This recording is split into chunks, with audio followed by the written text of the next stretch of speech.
the limitations are mental limitations. They're psychological and emotional limitations about what it is we're allowing ourselves to see about the nature of the universe. Moray and I had a very nice little chat about this, that it is a game in many ways of perception, and you get the world that you perceive. If you keep perceiving it on one level, indeed, you will get that world. And if you open that world up, which is the purpose of this entire conference, you will get a larger, infinite world. Okay, without further ado, I want to bring on Judy Wood and get down to some more brass tacks so we can progress our evolutionary thrust in today's afternoon. Judy Wood.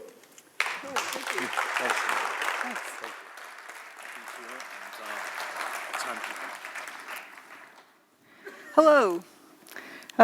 What makes, let's see, my laser pointer. My laser pointer I don't see anymore. Nope, laser pointer. A laser, please. Well, I had one laying out here, and You had it laying out.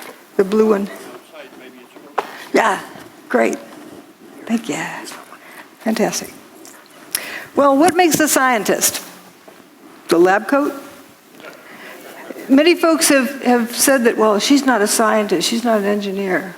Well, what makes an engineer? I have degrees that show it. I have a lot of experience that show that. But a lot of folks need an icon. They need somebody to look the position in order to take it seriously.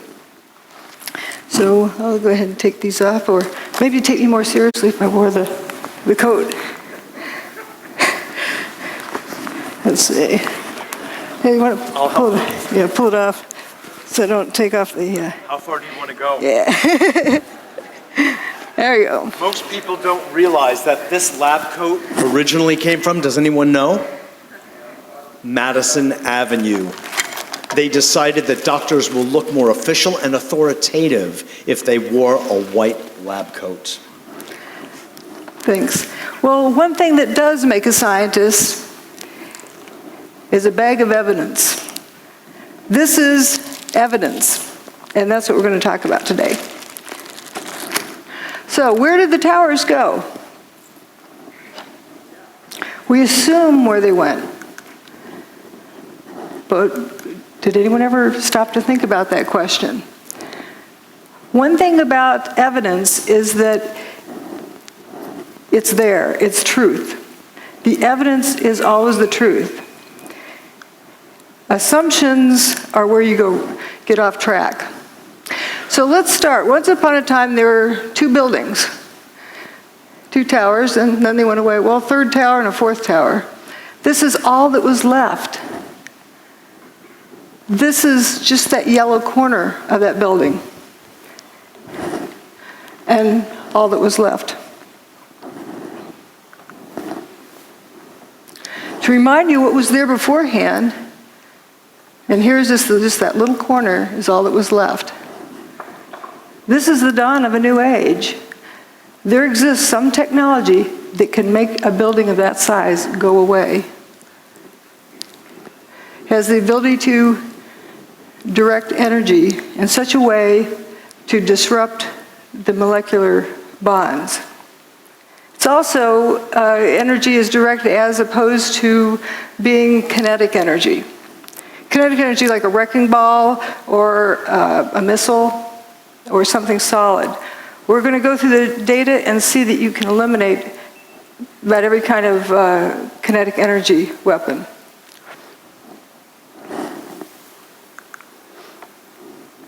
And we know this technology exists. The whole world saw it, even though they were told they saw something else. They saw what happened. And this indeed is a technology that can be used for free energy. It doesn't need to be used for evil purposes.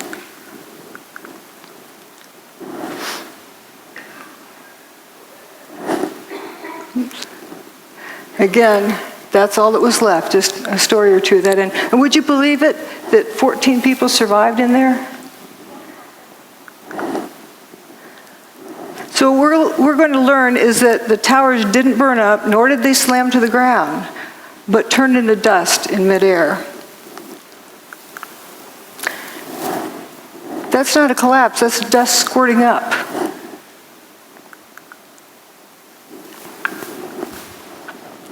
Why did so few people see that? Because they were told to see a collapse, maybe? There's three main things that keep people from seeing what's going on. Problem-solving skills, groupthink, peer pressure, and that they're terrified by the implications. We're going to just focus on the problem-solving aspect. If I tell you the answer is 27, am I right? Well, what's the question? What's the problem I'm solving? If you don't know the problem, how do you know if the answer is right or wrong? You first have to define a problem before you can solve it. And it can be referred to as a syntax error because the order matters. Like when doing this math, are you adding those numbers together first or multiplying these first? You'll end up with a different answer depending on how you group them. The same thing with crime solving or with problem solving. The order matters. So if you start out with a theory, we have thermite or we have bombs or we have airplanes or whatever theory someone has, and they take their pick from this list of things, and then they go cherry picking and searching for the data that's going to support their theory. So in essence, what they've done is determine the problem. But what happens if it was something else that they didn't take into consideration? They'll never get to the right answer. And that actually is one of the key things in a cover-up. You get people arguing about guesses, about assumptions about what the problem is, and they never look at the problem. If you don't look at the problem, you can't solve it. So what they're using is a theory to determine what happened. That's the wrong direction. We have to start out with what happened. You collect data, and the data always tells you what happened. And from that, you determine how it happened. But only after you first establish what happened can you determine how it happened. If you don't know what it is, you can't determine how it happened. For example, look at these beams falling with dust trailing behind them, opaque dust. Let's say you're going to impersonate one of those beams. So you cover yourself with dust and jump off the top of the building. From the ground up, would someone see that dust trailing off of you? No. You need more dust. Okay, let's say you get a couple of armloads of flour and eject it out as you're falling. Can you impersonate this? No, that's opaque dust. It initially blocked out all of the sunlight, 100% of the sunlight, so it was pitch black. It's very dense dust. And you come to the realization that these pieces of material are becoming dust. They're frothing up into dust as they fall. And they didn't hit the ground. But if you didn't know that these turn to dust, and you start out with an assumption, you wouldn't get to the right answer because do you know of anything that could turn a building to dust in midair? Something turned it to dust in midair. So it's important to first determine what happened, then how it happened, and only then who did it or why they did it. But again, we're just going to focus on what happened. The towers didn't slam to the ground. If they had slammed to the ground, there would be over 1 million tons of debris left stacked up in the ground. That didn't happen. Manhattan would have been flooded. Well, as we'll see, the towers were built in the Hudson River with a dike around them. If you slam 1 million tons of debris down onto the dike, you're going to break it. Didn't happen. And if you slammed 1 million tons of debris to the ground, it's going to make a thud. The seismic signals did not reflect that. Those are the 3 biggest issues, but there's a whole lot of others as well. But we'll focus on those initially. The lack of debris, the fact the bathtub wasn't damaged, and the low seismic recordings. There's all sorts of other things, and toasted cars, of course, is one of the favorite things. And then in the second part, I talk about other pieces of information, other data that shows more about what technology is involved. But remember, you first have to establish what happened. Lack of debris. Again, if over 1 million tons of debris slammed the ground, you'd see a pile of debris left over. All right, you go to work on a nice September morning. And there's Tower 1, there's Tower 2, and you work down here in Bankers Trust. So you're going to go into your office there in Bankers Trust, and then you're going to look out the window and see what you can see. Down here, you look out the window. What's it going to look like? That's looking out that window. Air-conditioned office, looking across the street, and whoops, where did the building go? This is right after 9/11. Tower 2 is basically missing. Tower 1 is missing over there. I think everyone would have to agree there's not enough stuff left piled up on the ground. So again, we were looking out there. Now we're going to look the other direction. And there's this main body goes missing. Just the north wing is left. The building just went missing. That's building 4. It was a 9-story building.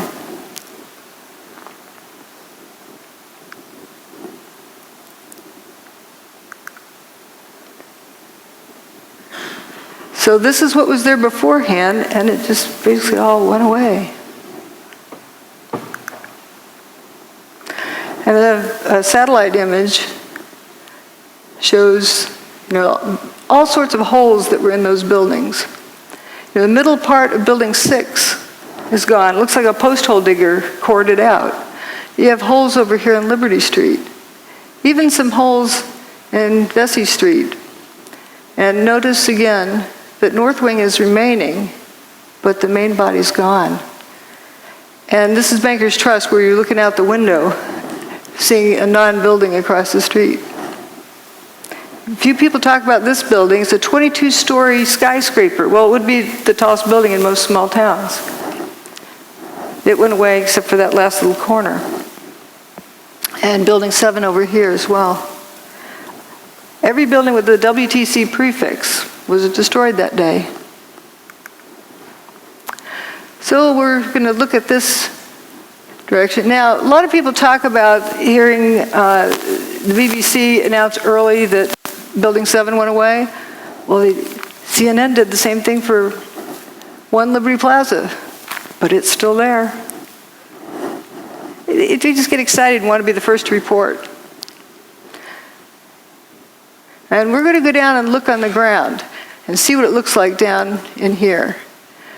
Looking at the front door of Tower 1.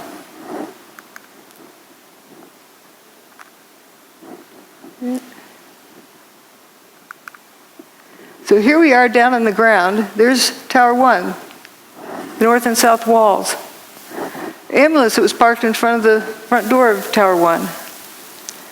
It doesn't look clobbered by anything. This picture, I believe, was taken on 9/11, later in the day. I don't see any big steel beams on the ground. There's aluminum cladding. The towers were built with steel columns on the outside that were covered with aluminum cladding. And you see the aluminum cladding. The ambulance looks pretty good.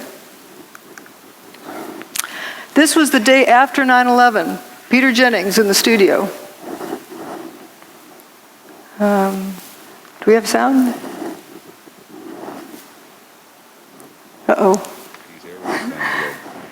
Well, what Peter Jennings is saying is, George, oh, you got it. And have you been able to Start again. This is Stephanopoulos is down in Lower Manhattan today. George, I don't know if you heard a little earlier me raise this question, which was actually raised by ABC's Jackie Judd as we look at these areas down below and the video of where the towers used to stand and where is all the rubble gone. And have you been able to, is there any way you can answer that question? I'm sorry, Peter, I didn't get the question. Okay, I apologize. Jackie Judd and several other people keep asking us, when you look at where the towers used to stand, there is surprisingly so little rubble. Where did all the rubble go? It's a very good question, Peter, and I have asked some people who've been doing some of the rescue and recovery work this morning. If you look behind me, you can see the very remains, the skeletal remains of the World Trade Center. And one volunteer, Robert Gerlinski, explained to me the reason there's so little rubble is that all of it simply fell down into the ground and was pulverized, evaporated. This is vital information. I really feel for George Stephanopoulos. He's got this job telling the world what's going on there, and that's the best he could do. And we humans tend to keep asking questions until we're given an answer. We don't stop to think if the answer makes sense. So what he is telling us is that it's obvious there's a big lack of material there.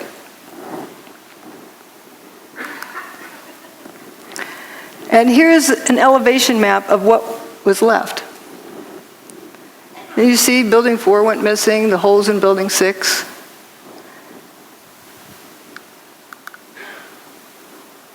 Here's a firefighter in stairwell B. I heard this very, very loud noise above me. It was just a tremendous roar. Right down here, while that picture was taken. It was above, and it sounded like it was coming towards you, and then the wind, a very, very fierce wind, and my it started lifting me up off the ground, and so that's when I crouched down. The next thing I just crouched down. I got to the corner of the staircase by the railing, and I just got as small as I could possibly get. Because I'm not a big guy to begin with, so fortunately I'm not. So I got in and I literally, I guess the best way to describe it, I tried to crawl into my fire helmet. That's what I wanted to do, just to protect myself. And I wasn't sure what was going on. I thought the building might be coming down, and I figured, okay, this could be it, and I was a little angry. I said, so damn it, why me? Why, I'm beautiful. I'm going to die in the World Trade Center on a beautiful summer morning. It's like a little denial and disbelief sets in, and so then I started getting hit with stuff. It was just debris was hitting me, and it went dark, and then the next thing was just total silence, nothing, no wind. No noise, no light, nothing. And then I started hearing noises. I started hearing moaning, and guys were starting to communicate, yell out. These were the guys I was trapped with.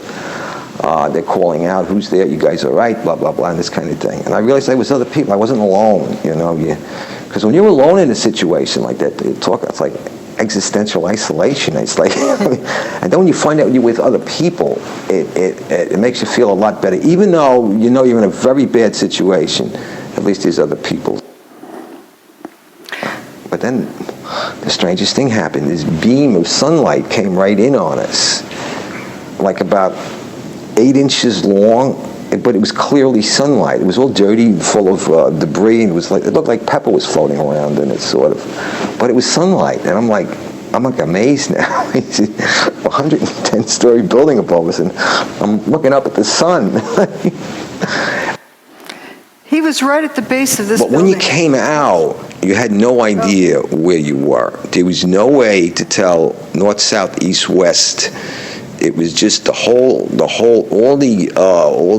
atmosphere was full of debris and papers and smoke, and there was no landmarks. There was no way to make a reference point. There was no, you couldn't see the sun anymore. The sun had gone away because the sunlight that had come in now was gone, and so there was no way to tell which way you were going. He was at the base of this building while this picture was being taken. And all 14 of them walked out on their own steam. Let's see. Here again is where they were. Jay Jonas was one of the ones with them and said, I looked and said, guys, there used to be 106 floors above us, and now I'm seeing sunshine. There's nothing above us. That big building doesn't exist. Then later said, these are the biggest buildings in the world, and I didn't see one desk, one chair, one phone, nothing. Another survivor described walking out onto an empty football field. This is from the base here. This is what was there that went away. And that's where another 14 folks survived, in that little stub at the end of that first building I showed. And they had that hole in Building 6 where 50% approximately of Building 6 was missing. And the main body of Building 4 went missing.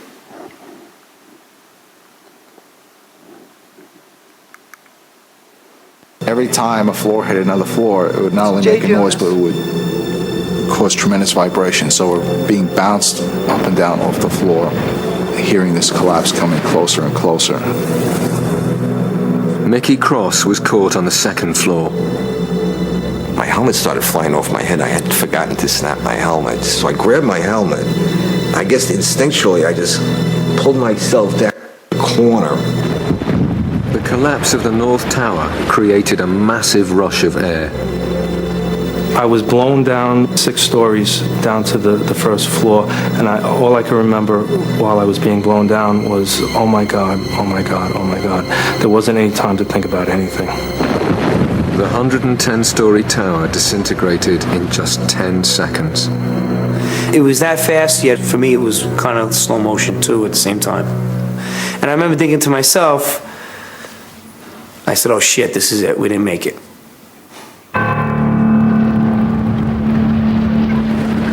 Faced with what seemed like certain death, the trapped firemen thought their last thoughts and prepared to die.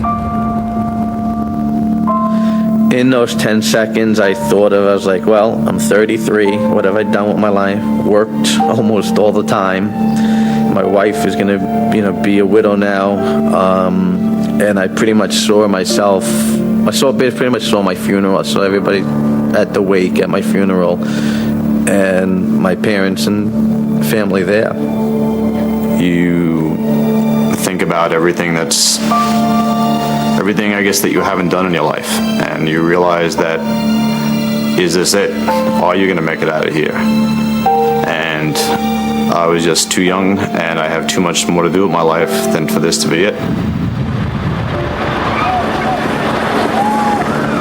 I thought I was going to be dead in a few seconds, and I remember feeling, I hope this is fast, because I had a fear of being trapped, like say with a broken back or severely injured, and still being conscious and alive. It was strange, but I was at peace when the collapse actually started. I said, all right, whatever's going to happen now is going to happen, and I hope it doesn't hurt too much, but the fear was gone. The collapse of the North Tower killed over 1,300 people trapped inside the building. But some of the concrete walls encasing Stairway B had remained intact, and enclosed within them, 14 people were still alive. As they opened their eyes, it seemed as if a miracle had happened. I could hear Mike. I could hear him groaning. I could hear him called out to me. I called out to him, so I knew he was alive. From the neck up, I seemed okay, but everything else was just like pins and needles. I mean, I was slapping my leg with I'm watching my arm hit my leg, but I can't feel it. I had my flashlight on my side, and I looked at my hands and looked at myself to see if I was bleeding or anything anywhere. When he heard noises around him, Captain J. Jonas realized he too had somehow survived the disaster. I wanted to know who was still alive. And I started calling them out by name. All the people in their group survived. That's a nice happy ending. But the descriptions they gave were not of a building falling on top of them, were not of bombs exploding around them. It wasn't high heat. They didn't get cooked. They didn't get squashed. The building just turned to dust above them. So we're going to look now at what was left. If we go down below the ground in that corner, well, here's what it looked like. The building indeed, the main body went missing, just like it was sliced off there.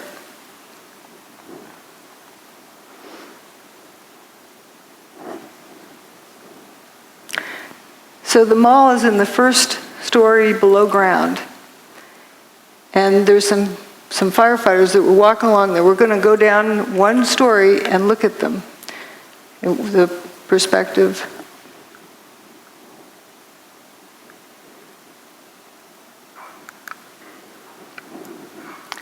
Here they are. That's right under that area. It's a little bit punched in down here, but you can read innovation luggage, Hallmark cards, so you know right where they are.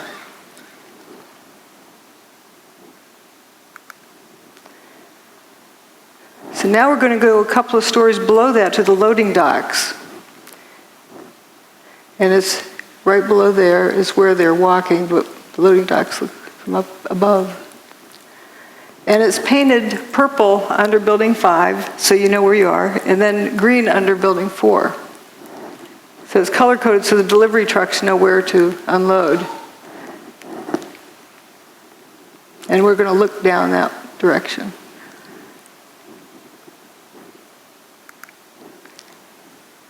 Just after 9/11. Listen to the echo in this audio clip.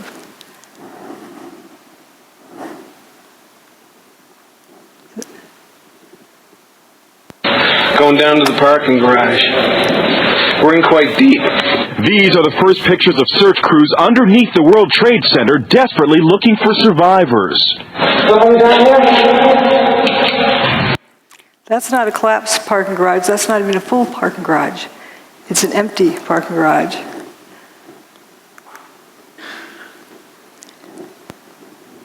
And we had this left. You can see remains of Tower 1. Stairwell B where those guys survived, and it's all at ground level. There was a lot of dirt brought in. We were able to move 120 dump trucks out of the city last night, which will give you a sense of the work that was done overnight. So some of the debris has already been removed. More of it is being removed, and it'll be done by barge all throughout the day today. Did you think it was going to get cleaned up in one day? Again, here's the ambulance picture and all that was left. Where's the debris of 1 million tons of building? One of the other survivors said this. We kept telling him we're in third floor, fourth floor, stairwell B, North Tower. Where are you? North Tower, stairwell B. Where are you? Stairwell B, North. Don't you know where North Tower is? They didn't know where the North Tower was because there's nothing left.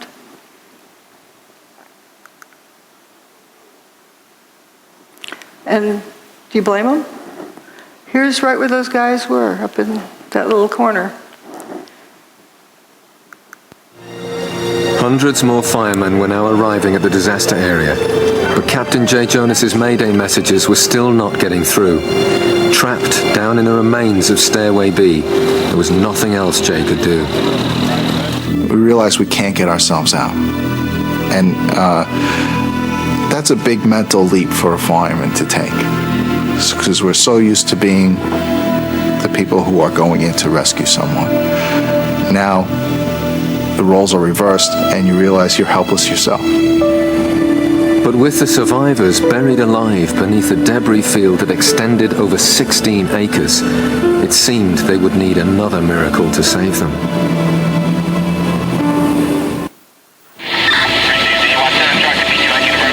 It was midday on 9/11, and in the chaos and confusion, Captain Jay Jonas's Mayday messages were still not being received. The firemen had no idea there was a pocket of survivors nearby. Then Jay again tries to make radio contact. Unexpectedly, this time his call is picked up. One of the officers coordinating rescue operations is Chief Nick Visconti. He responds to Jay Jonas's Mayday call.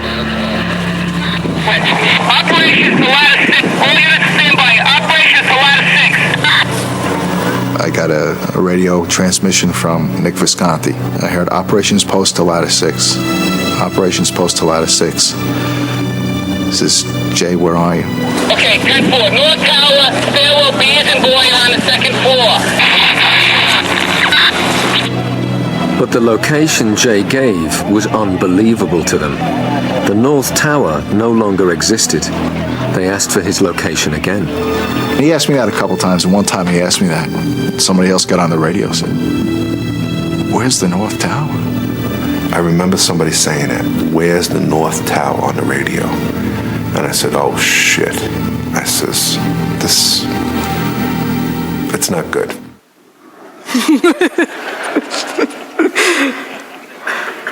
What I like about these clips from the BBC's show about the miracle in Stairwell B is that these are the original people. They're telling their story. Indeed, they're real people, and they were trapped in there and walked out. And what they experienced. Can you imagine being at the base of a 110-story building and the building goes away and you're left alive?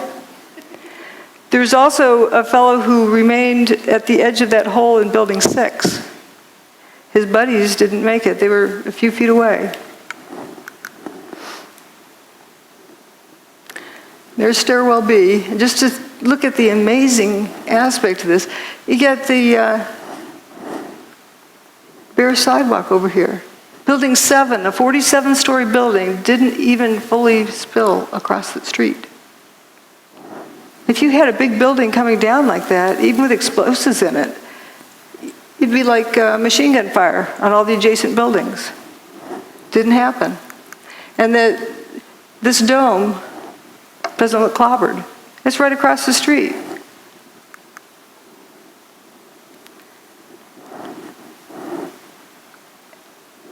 You don't see that debris piled up on the ground. This is right at ground level. So now we're going to talk about the bathtub. I don't know what the lighting is. If the building crashed to the ground, Manhattan would have been flooded because that dike around the bathtub would have been ruptured. And all of the PATH train tunnels and subway tunnels are all connected underground, and they would all have been flooded. That didn't happen. Here are the towers before they built across the street. There was just water right there at the base of the towers. And the towers go well below the water table. There's also the rail lines that come under the Hudson up into the base of the bathtub. That tunnel was not damaged. First they were worried because they had water in the tunnel, but they had fire hoses on it, rainwater going in there. But once they pumped it out, it stayed dry. That's the bathtub wall. It's called or slurry wall or dike, whatever you want to call it. It keeps out the Hudson River. The towers were actually built in the Hudson River 70 feet below the water table. That's 7 times 10. So they're pretty far down there. And if that thing had been ruptured, Lower Manhattan would have been flooded. And here's the Hudson River, and as they're constructing it, you can see way deep down in there is the base, down there in bedrock. The PATH trains from the Jersey side used to come up through here and back out, but they rerouted them to turn around in the new big bathtub. I thought the seismic data you were going to look at was data associated with the collapse of the tower, particularly 2. Yes. Oh, yes. We did look. Obviously, we've looked at all of the seismic signals. The main focus of that was to establish the timing of the various events and if any, again, using it also to see if there were any events that we could not explain other than it being the collapse of the towers and the World Trade Center 7. The signal strength due to the collapse of the towers were not of any magnitude that was seismically significant from an earthquake design standpoint, or from the design or failure of a structural component, or of, I would say, a piping system that might be used in a structure. So there wasn't anything that gave us pause in terms of that being a significant seismic event to have ruptured the pipeline. This was a meeting that NIST had to determine what happened to Building 7. So they're wondering if there's any pipelines that went through the bathtub over to Building 7. And he said it wasn't seismically significant enough to have ruptured a pipeline to cause any damage. You have two buildings, 500,000 tons each, slamming to the ground, and it's not a seismically significant event. And the bathtub's fine at the end of the day. Tower 1's base is right here, down the bedrock. There's the old parking garage, after they cleaned it out. And if the buildings had slammed to the ground, the seismic signal would have shown it. Didn't happen. Michael Ober said, I don't remember the sound of the building hitting the ground. Somebody told me it was measured on the Richter scale. I don't know how true that is. If the building's hitting the ground that hard, why do I not remember the sound of it? It's amazing. And somebody who worked in the 27th floor decided to go home because he wasn't going to get anything done that day. Went down to the ferry terminal, the south end of the island, and some idiot, they thought, came running up and said, the tower just collapsed. And that's ridiculous. They didn't hear it. They didn't feel it. When they walked past the tower, it looked like it was in good shape. Well, I think I know why it didn't make a sound. That part of the building doesn't make a thud when it hits. Dust gradually settles, and that's a lot of dust. This is an earthquake that happened earlier that year, in January of 2001, in Manhattan. So we know that the bedrock that the tower sat on can carry a seismic signal. But here's what Tower 1, the signal it made. Notice the difference in the quality. This is very high frequency. The lines are very closely spaced compared to this. Also, it has this, I call it the snout leading up to the big signal. It has that leading portion, which is the primary wave. The P wave arrives first, and then the secondary wave arrives. This is neither a P wave or an S wave. This is only a surface wave. P wave and S wave travels through the earth. In other words, when the tower, during the tower's demise, the signal did not travel through the earth. Again, that's the January 17th earthquake. And here's, P wave is like a rubber band snap, and the S wave is like a jump rope. And the rolling surface, like getting up off a mattress in the morning, the mattress springs back up. If you remove two 500,000-ton buildings, you're going to create a surface wave. But it only lasted 8 seconds.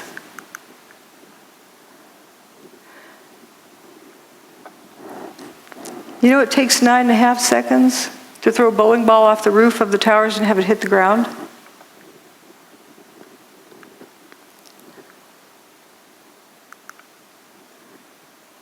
So how can this be? The building couldn't have reached the ground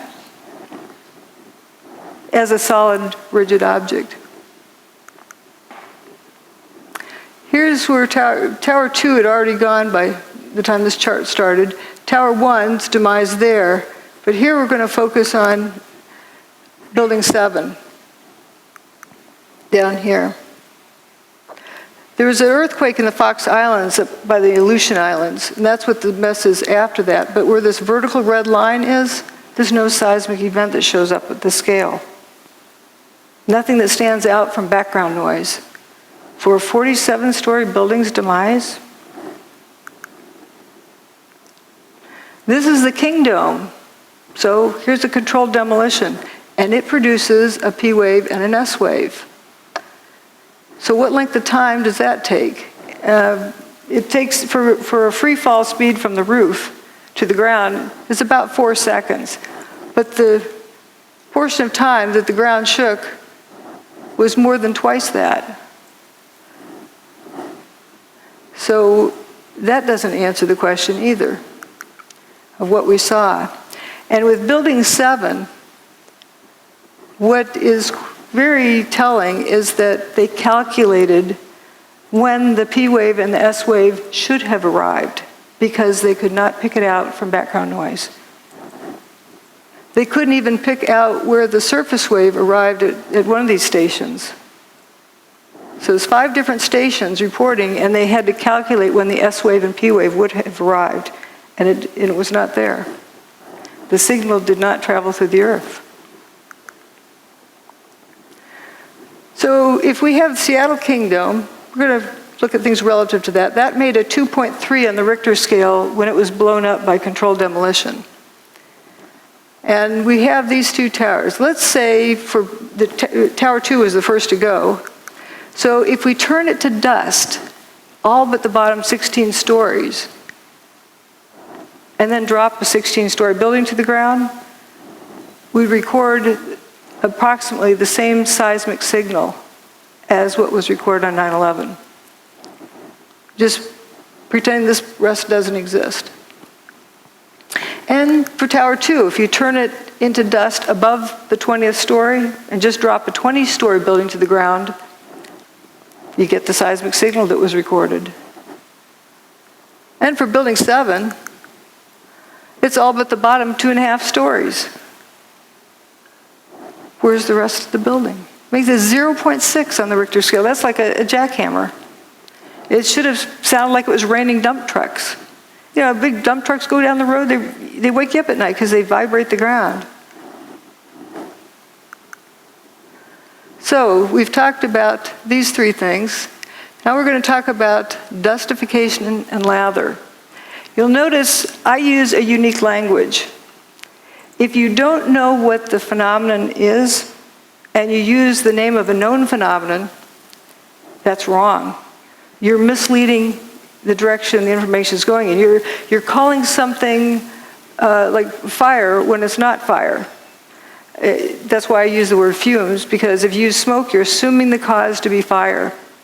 If you don't know what the phenomenon is, better not use a name of a known phenomenon. Well, what happened to these buildings? That's a phenomenon we've never seen before. It needs a new name. I call it dustification. The buildings turn to dust. It's not a difficult word to remember either. And often I use names of food, you know, like Cheetos or something like that. You're not going to confuse this with food. It's better than using characteristic 493-7A. You're not going to remember that. But we're going to talk about dustification. As we talked about before, this is turning to dust as it falls. People often see these squirts ahead of the collapse wave.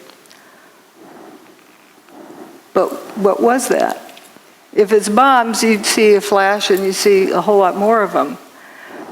But if you have the whole building turning to dust as it comes apart, what about the water tanks that are distributed throughout the building? They're going to get weaker and weaker as they're dissolving until they suddenly give way. And I'm tempted to believe that might indeed be what that is.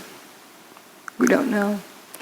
But if you got that whole building down on the ground in like 8 seconds, well, let's say 9.5 seconds just to give it some extra, it would have to be squirting out here at the base at a minimum of Mach 1.5. The air from the middle to get to the outside is like Mach 2.5. For sure, all of the adjacent buildings should look like they were machine gun fired. That's a lot of stuff to squirt out of the way. And that's assuming the building took, 9.5 seconds to come to the ground. So you just have this couple little puffs. Something's not right there, too. Now, people who say, okay, they claim they heard explosions. And so therefore, it must be bombs in the building. They're starting with assuming what did it, and then going back to assuming what problem they're solving, instead of determining first what happened. Well, if you recall, blasting zone ahead, turn off cell phones and two-way radios just in case it triggers something. How are you going to get everyone to unknowingly turn off all their cell phones in southern Manhattan for weeks ahead while they prepare the site? But there were sounds of explosions. Bombs go boom, but not everything that goes boom is a bomb. Think of putting an egg in your microwave oven. Turns out there's a lot of folks who talked about these Scott packs exploding at ground level, sitting on the fire trucks. There's a lot of testimony here. We don't need to go over it, but there's various firefighters who talked about hearing these Scott tanks exploding. Now this is slow motion of Tower 1 coming apart. And you notice this, there'll be some column that starts falling down this corner. I think it's in here. And we're going to follow it down and watch how it just turns to dust completely.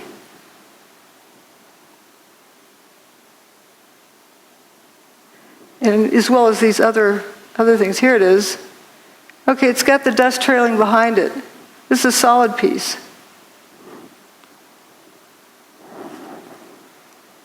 It's like ice cream melting. It's going away. And if you focus on various other parts, you'll see the same thing. There's no sound with this. This is a high-speed version. You can see that piece again. And these big chunks over here. So you see it's turning to dust as it comes down. And we're going to go look down on the ground right next to where this was coming down. This is the Verizon building here. Whoops, right here. And we're going to look at the corner right below there.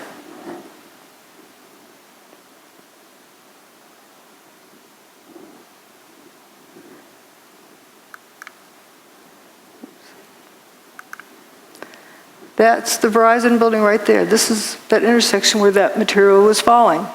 Right after everything's settled, these people who are hiding come out of their hiding places.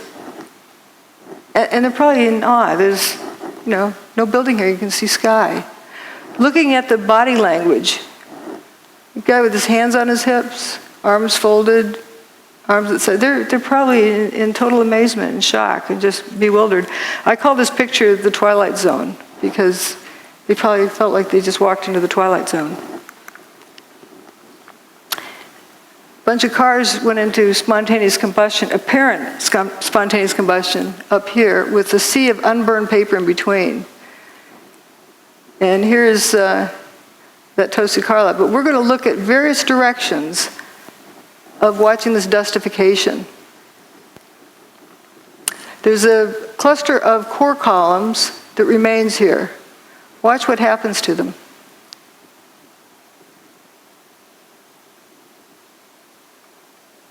They just faint.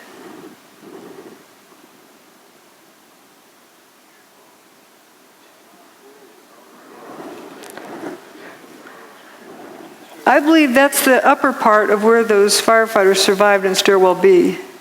Those are core columns. This is another one. See how it peels away like a banana? And you see this clear air around it.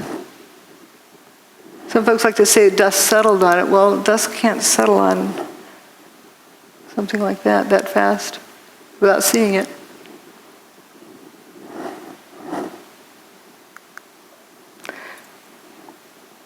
And there's from across the river, you can see those two. And then there's a sequence from the northern view. And my detractors like to say, oh, it fell over. And because the dust was so fine, it hung in the air. Well, if the dust is so fine it hung in the air, how could it be settled instantly? on these vertical columns. We saw how it was peeled away like a banana. But it comes a point where it's no longer a crisp boundary and just turns to dust. I call it dustification.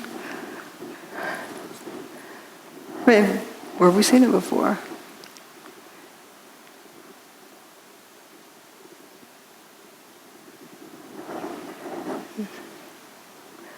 There goes one more round.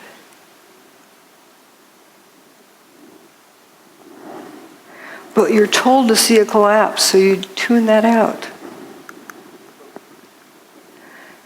You can see all of this just frothing up into dust. That part.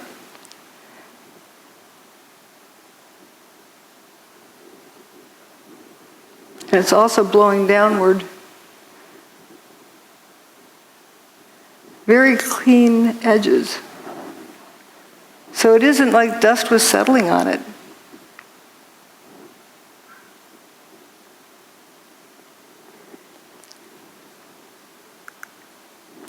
And another part of it, this is further up than this image, because this is coming down close to this building. But notice there's some chunks that go missing. And notice the dust kind of squirting out the ends of those pieces. You can see it trailing. So the reason why it didn't, you didn't hear a thud when it hit?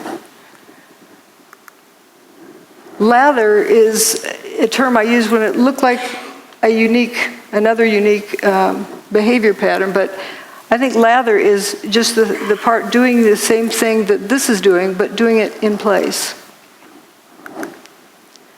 And this video is of Building 7, the north face, but notice it's one face and one face only that has this lather pouring out of it. No, go low to the corner.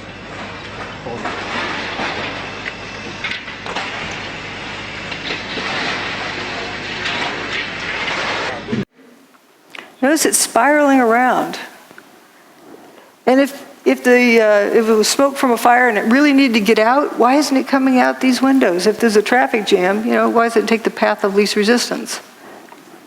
The wind that day was 7 or 8 miles an hour. No, go low to the corner.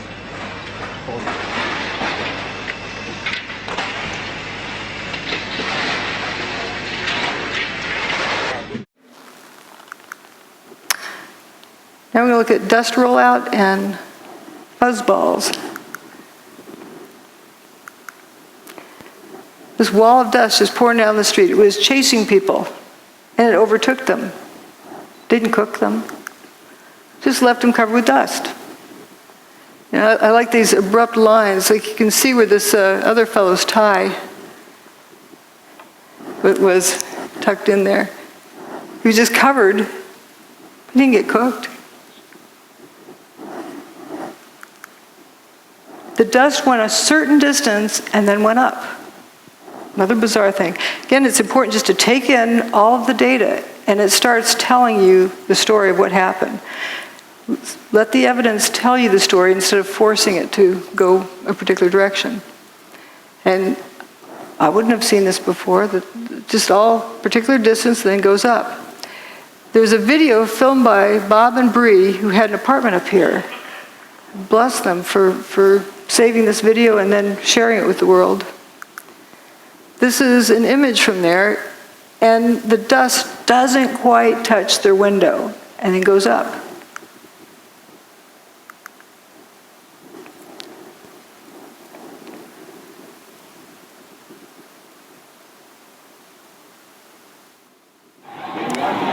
Oh my God! Oh my God! Oh my God! Oh my God! Oh my God! I told you! Oh my God! All these people!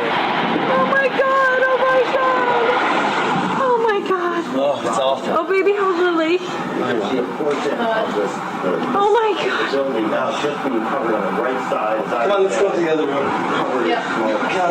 Let's see how it's starting. Is this dangerous? I think it's just smoke. There's no danger of other buildings. Is the air conditioner turned off in the room? Good thinking. And the windows closed in the bedroom? Near the area are an absolute crazy situation. The entire top of the building just collapsed. The entire building just collapsed. Building just collapsed. We're going to leave because see how it just starts shooting up. It doesn't touch the window. This is a devastating development. It doesn't go past here. Is no more. We do not know at this point the extent of injuries or casualties, how many people were in these buildings trying to get out. We've seen some gut-wrenching. Oh, people are running away. They're running away. Hanging out of windows. What are they going to do? Green You guys grass. gotta run away. You see the obvious. That grass stayed green the whole time. All right, let's go to NBC News right now. I think it's going to be blown away from us. Something like coming in the window. No, it's the wind is being blown away. Horrific, incredible, not to be believed. It just came that particular distance, but it went up. Were just a few minutes ago, within the last minute actually, the second Twin Tower collapsed. Just to recap, if you were just joining us, around 8:42 Eastern Time this morning here in New York City, a plane crashed into the right Twin Tower of the World Trade Center. Isn't that amazing? It goes up. Now, controlled demolition, the dust doesn't really go above the highest point of the building, the original building. But this went up and blocked out all the sunlight for a few minutes. And it went up and continued going up. And continued going up for months and years. Wet tire tracks, they wet it down, they're misting it from up here. But what's this? Wet dirt. All right, fuzzballs. Notice how clear the air is from here on up. But down at the bottom is a thick haze. And you'll notice from the time on the clock that it's only 15 minutes after the South Tower went away. And this is 15 minutes before the North Tower went away. How could that fine of dust have landed in that short of time? It's fallen out of the air because it's clear. And there's several other pictures that indicate this, that it was coarse dust that landed and then became fine dust and began rising up like it kept breaking down. Toasted cars, we got to get to the toasted cars. I say they're toast, they're history. I can't say they're burnt because I don't know that. But they're toast. I just decided to use that word to say something happened, messed them up. You can't fix it, you got to get a new one. It's history. This is a police car found on FDR Drive. I don't know how it got to, I don't know where it was toasted. There were some that were witnessed as being toasted on FDR Drive.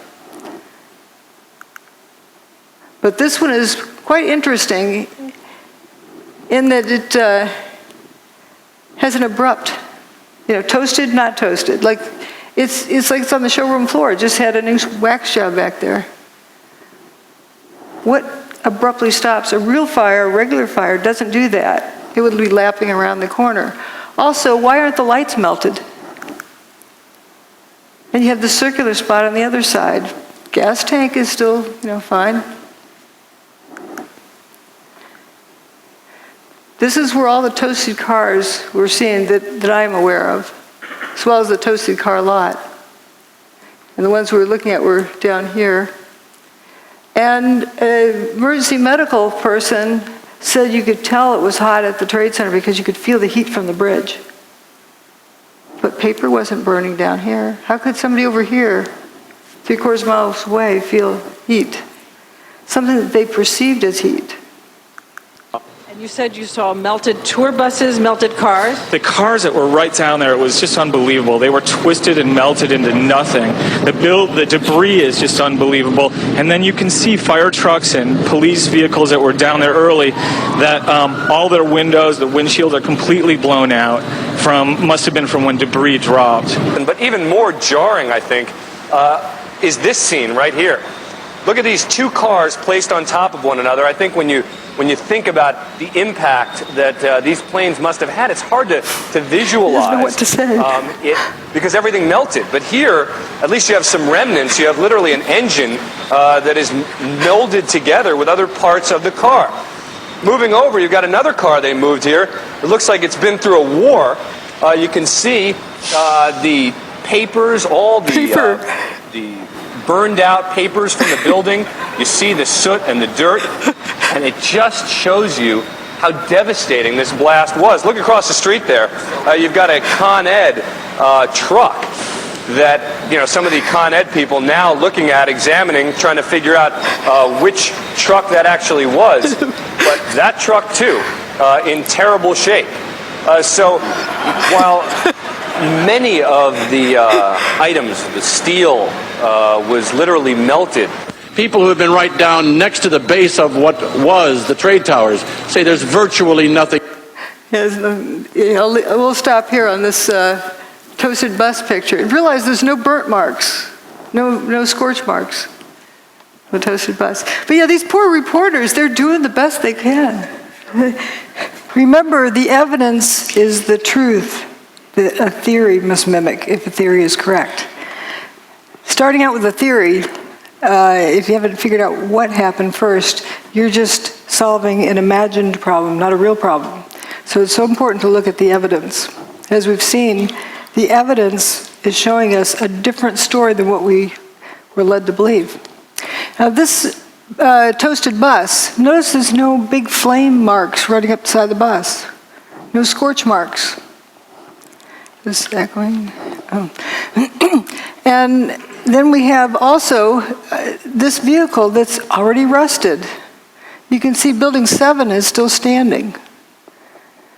Every car up this road was toasted in some way. Every vehicle. I call this the swamp. I think you can see why. Is it the sound? Oh, yeah. No door handles. Yeah. Not a trace of window glass.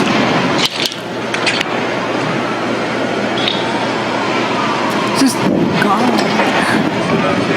Go, let's go. Go. 3, 2. Oh, man. More debris falling from a nearby building, the World Trade Center. We're at West Broadway and Barclay. Very difficult to breathe here, but look around. This must have been ground zero where this thing blew up. Car after car after car. Buses completely obliterated and burned straight down to the steel. Behind me. He was describing it the best he could. Here's more of that street. And notice no door handles. Now that in itself isn't surprising, but we're just noticing the patterns. It seems that door latches, trunk lid latch, this door, door latches and door handles were completely gone. Also, this looks like it was sandblasted, ready for a new paint job. Not a trace of window glass left in that. And that's what seems to be a trend with the toasted vehicles. Something happens to the engine compartment too, like this one down here. And notice again this distinct, abrupt line between different parts of the car. Now, often folks say, well, that's just like any old burnt car. Here are burnt cars up at the top. Notice these rings of burn marks around it. And burnt cars also have remains of window glass. See, this is clean down here. And here we have traces of window glass left. And of course, there's a lot left there. But the ones at 9/11, there's not a trace. The ones that are seriously toasted.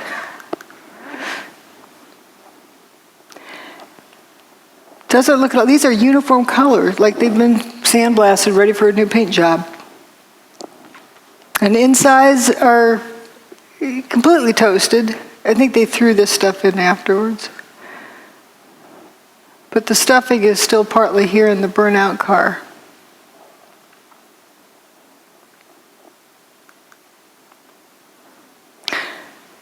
So there's a bunch of cars that appear to go into spontaneous combustion up in that parking lot. And we have various views of that, and my detractors often say, well, the cars were towed. They were burned elsewhere and were just towed through junkers. But we have photos of them before, during, and after. Now, here's the toasted car. See how it looks like this flame coming out of them, but the sea of unburned paper in between. The building's over here, the towers. And here again is tower still standing. And there's the untoasted cars. They're not even toasted yet.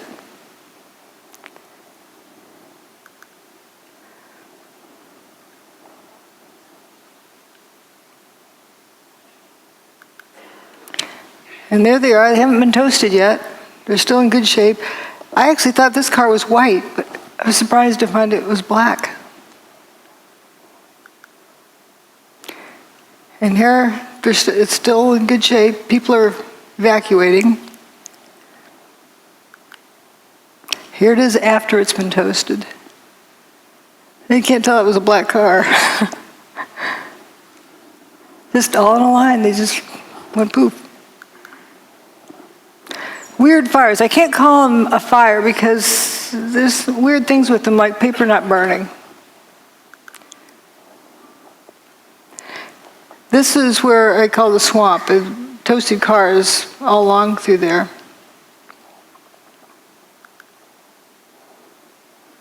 And the fellow who came out that door, he's probably the one that left it open, walked up West Broadway, and it was pitch black. And then he said, thank goodness the cars started lighting up, because then he could see where he was going. He walked out of there up to intersection C and turned over towards D. And intersections along there, paper's not burning. Here's the firefighters going for a lunch break. They come, doo-doo-doo, They don't seem at all concerned that they're walking through this fire.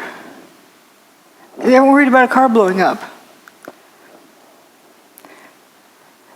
Now, this is an interesting picture. Often we were shown this by certain individuals who would say, see, molten metal. But wait a minute, what's really going on here? This is an igloo cooler and a trash can that aren't melted. If this is white hot, then it's got to be hot enough that it's going to melt this aluminum. Aluminum melts at around 660 centigrade, and it's a kind of barely a beet red. You have to be like 1,000 degrees centigrade in order for it to glow. So when aluminum's glowing and it's not a puddle, something else is going on.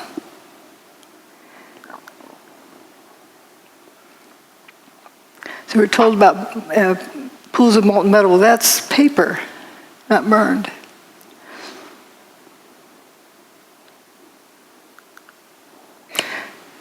Aluminum is blood red when it melts. Whoops. I don't know what that is.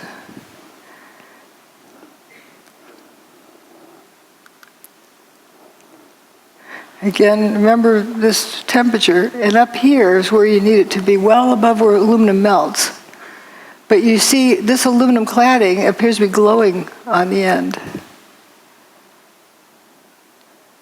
This corner up here. And you get these, I call them Cheetos. And in case people don't know what Cheetos are, the orange thing on the ground, and you're not going to confuse that with a piece of steel, but there's these little things that look like Cheetos that are glowing.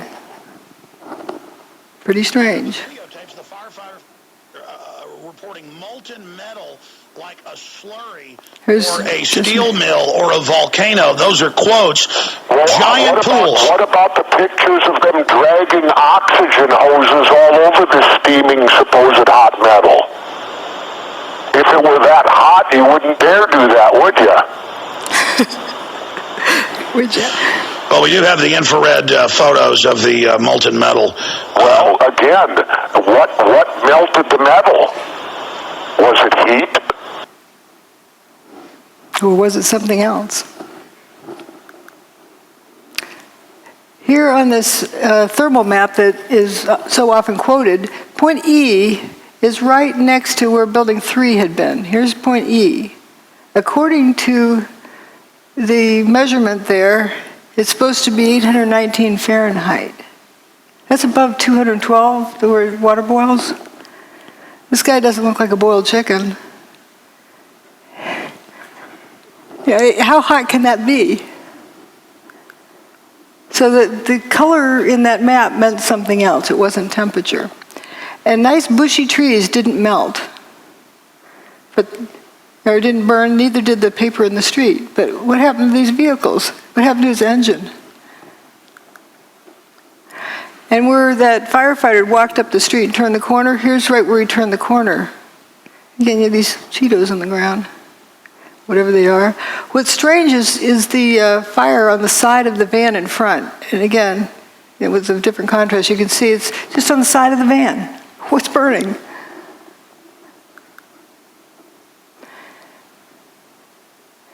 This shows the apparent spontaneous combustion. This is during the cleanup. You see that thing that flashed over there?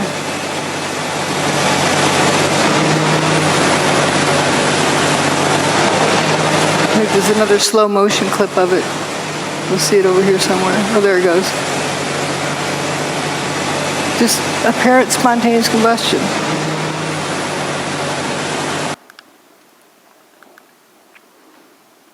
This is a clip where they talk about hot steel-toed boots. Up to 10 times a night, often until 2 in the morning, delivering whatever it is rescue workers need to do their jobs, like the ones working in the hotspots. Steel-toed boots is one of the biggest things. Steel-toed boots? Steel-toed boots. Out still on the rubble, it's still, I believe, 1,100 degrees. The guys' boots just melt within a few hours, and they're burning their feet. That story was repeated again and again and again. People assumed it was proof that it was hot. When my steel oven melts, the turkey inside is more than well done. So how can you have steel-toed boots melting and there's no reports of burned feet? How I hear that is the boots were coming apart. They're disintegrating. Someone suggested it was because of heat. And people just ran with that story. It was the best, the only answer they got to the question, so they ran with it. But something was likely happening to those boots coming apart. But you can't walk around on a barbecue grill without burning, if it's that temperature. Mayor Giuliani. There were fires of 2,000 degrees Fahrenheit below the ground. I could be standing here and you could be standing there, and I could be describing to you, Governor, the site, and then a fire would break out in between us. And it was just by luck or the design of God that we weren't killed.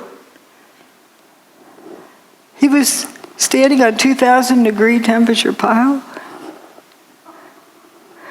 He doesn't mean to be sounding like an idiot.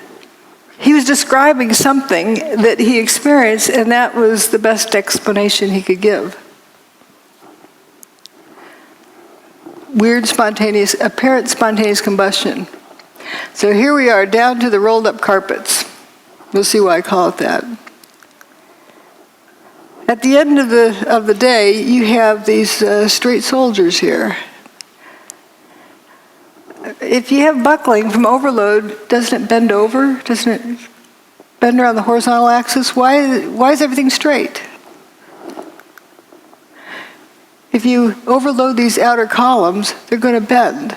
If you mash something down real hard, it's going to bow out. Yet what we have, instead of having it bend over, it's curling around the vertical axis. Here's a cluster of 3 columns.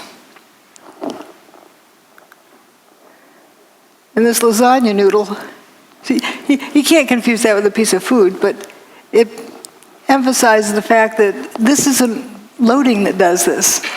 Something else happened to this. This is straight, it curled around the vertical axis, not the horizontal axis. How do you get something to bend more than 180 degrees and not even crack? It's a smooth bend, and it splits at the seams. This is a very interesting one. I'd like to have somebody, an engineer who claims that that's normal, draw me a free body diagram and show me the loading to put on that beam to make it do that. It's not like a rubber band that recoils. If it's hot and it's flowing, it doesn't have the strength to recoil. So how do you explain this crinkling up, like curling ribbon? That's what buckled beams look like. They don't do that. You see through holes there. It just happened that one place. This was found in Banker's Trust. Banker's Trust was determined to have not had any fires in it. So we're going to begin the proof of concept. Okay, here's what we found at the World Trade Center. And here's something that John Hutchison bent. It's molybdenum. It's not cracked in the corners either. Smooth curling. When I first contacted John Hutchison, I sent him this picture and said, does your neighborhood ever get to looking like this? Because you have this toasted vehicle here, and the one in front is parked in the right place, but it's just got the tires in the wrong direction. It's not oriented correctly. And notice all the marble around the doorway is gone. The rest of the building, there's no stab wounds in the building, no big beams went flying through. Another weird thing is the window glass. Sometimes just the outer pane's broken. The rock doesn't do that. Evidence of levitation. So power came down, I was across the street, and I picked up the camera just out of habit. And something in the back of my mind said, run, run, run. And never in 20 years of shooting in New York have I run from an assignment. But something in the back of my head just said, run. And as I hit the corner of Liberty Street, it was almost being picked up by a tornado, almost being picked up by a wave. It was like being picked up by that black cloud. That black cloud had substance. It was like night, but it had a solid feel to it. It was like gravel, hot gravel, and just picked me up and tossed me about a block. At one second I was running, and the next second I was airborne. And I lost my glasses, I lost my cell phone, I lost my pager, but managed to hold on to both cameras.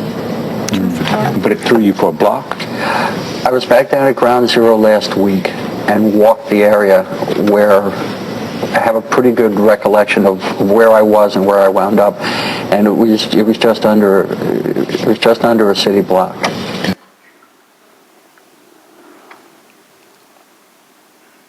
It was this blast of warm air. It wasn't hot. It was warm. And it picked me up and threw me up against the wall of the building that was...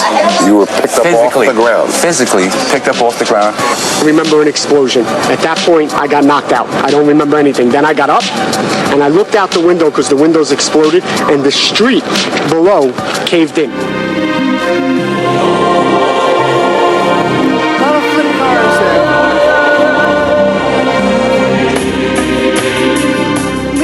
Still in the trees.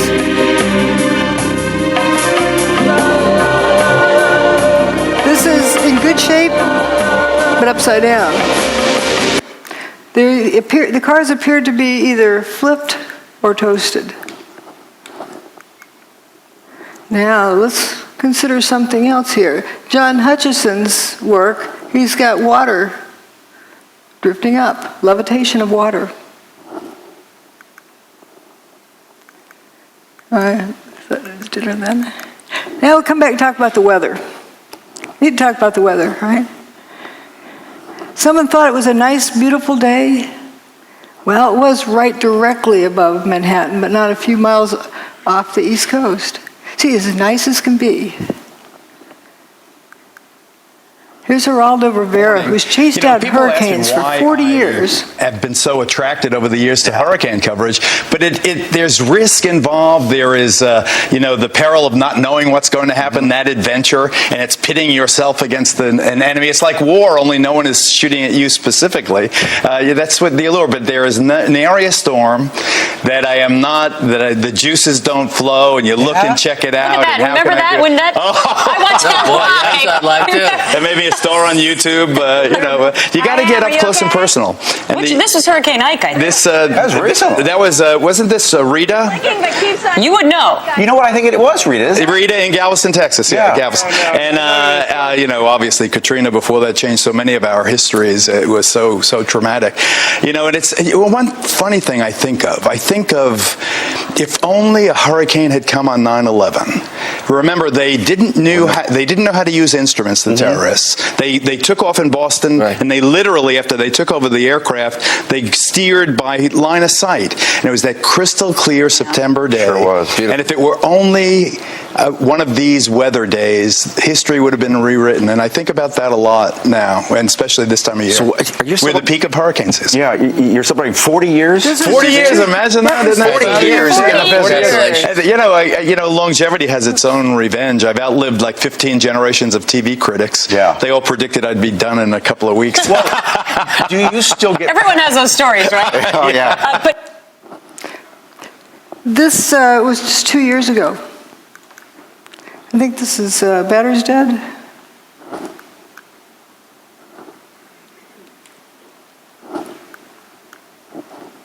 No, doesn't seem to advance. I'm going to click advance.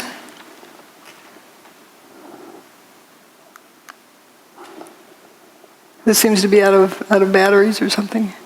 Well, I don't know about that. Here again, you're asking us to deal with a fact I'm not aware of. I never heard about flames or fumes coming out of a building. I'll tell you what, first of all, let me go to Steve in Florida. Steve in Florida, you're on the air. Go ahead, please, with Dr. Judy Wood.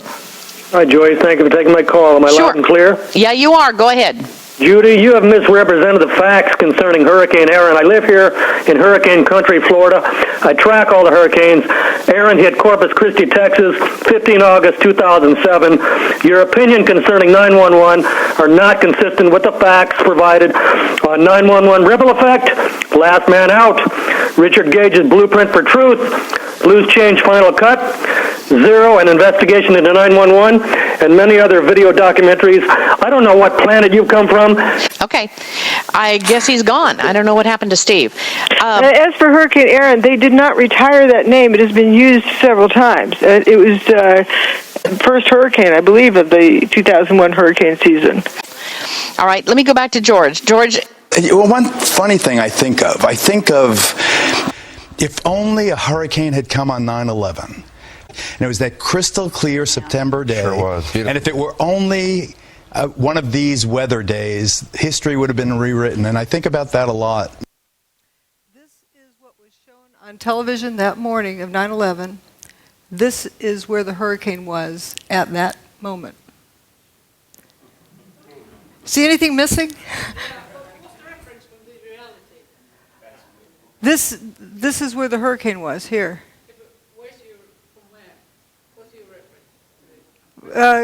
The satellite, the National Hurricane Center satellite images.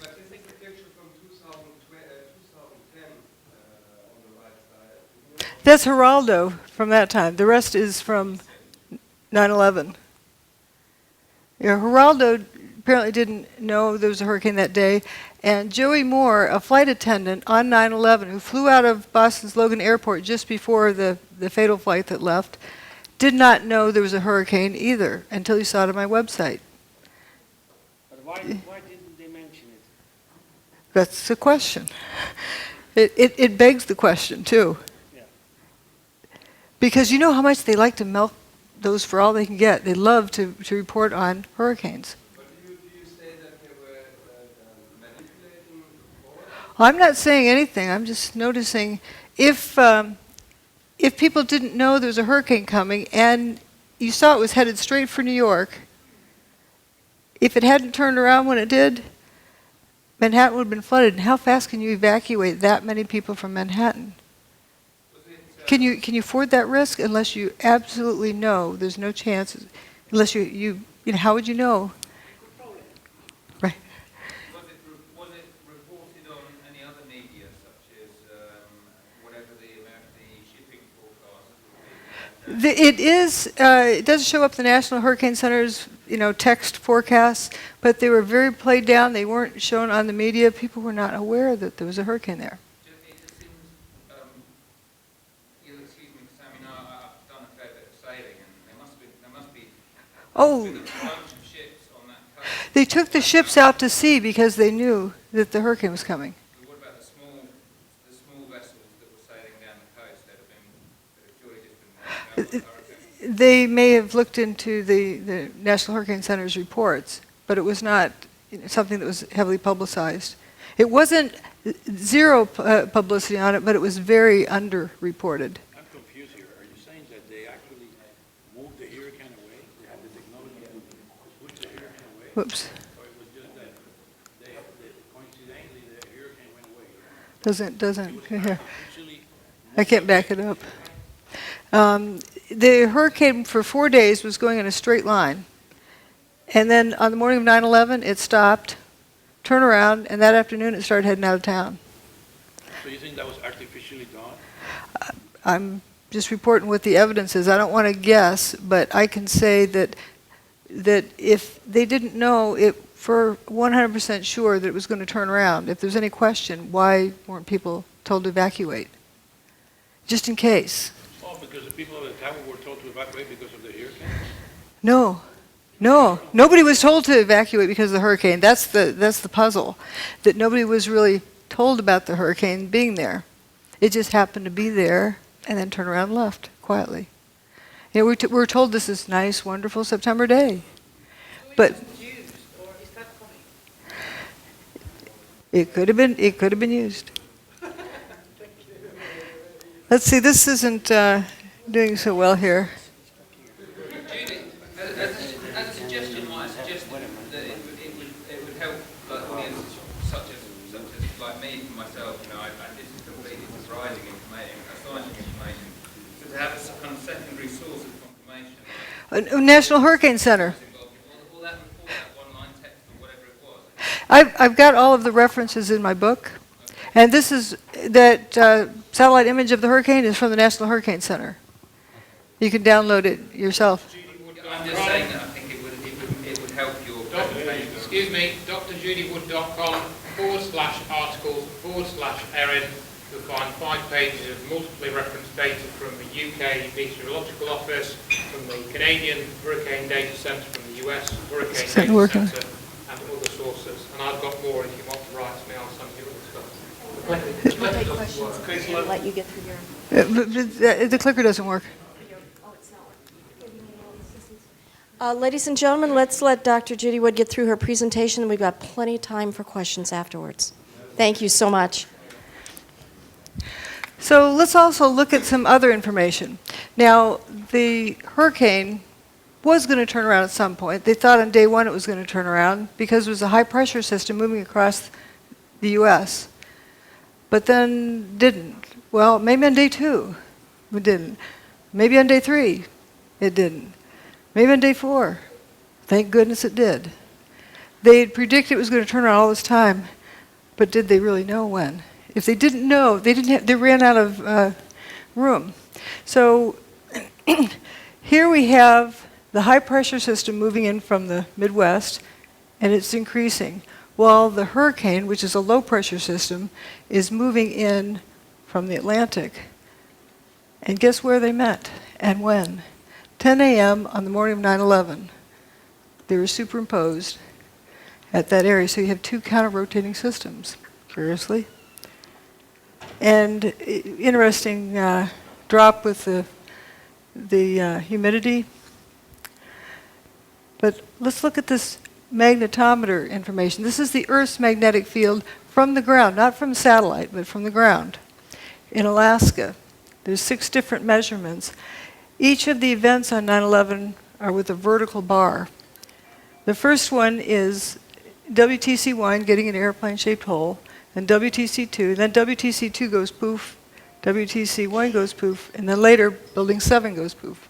I say goes poof, they didn't collapse. They turned to dust. So it's interesting, it's pretty much a steady state and something different happens here. There was a solar storm approaching, but it didn't get to that point until a day later. So there's something else going on here. A closer look, about 20 minutes before WTC1 got its hole, that's the North Tower, they started wandering off of their average value. And as soon as WTC1 got its hole, it reverses direction. As soon as WTC2 gets its hole, it goes horizontally. It's like one reversed the other one. Maybe coincidence? And then when WTC2 goes poof, they start going downhill, but when WTC1 goes away, it really drops off the cliff, and then things are all haywire all afternoon until WTC7 meets its demise. The Earth's magnetic field, as recorded at 6 different stations. Again, here's where they start wandering down. There's actually 3 different measurements for when the North Tower got its hole. The 9/11 Commission report, the Palisades seismographic station, and the NIST report. I can tell you which one's right, based on where the turnaround happens. And see how these go horizontally after Building 2 gets its hole. These are the 6 different recording stations. It's just, you know, a curious set of data. Now we're going to get into the proof of concept.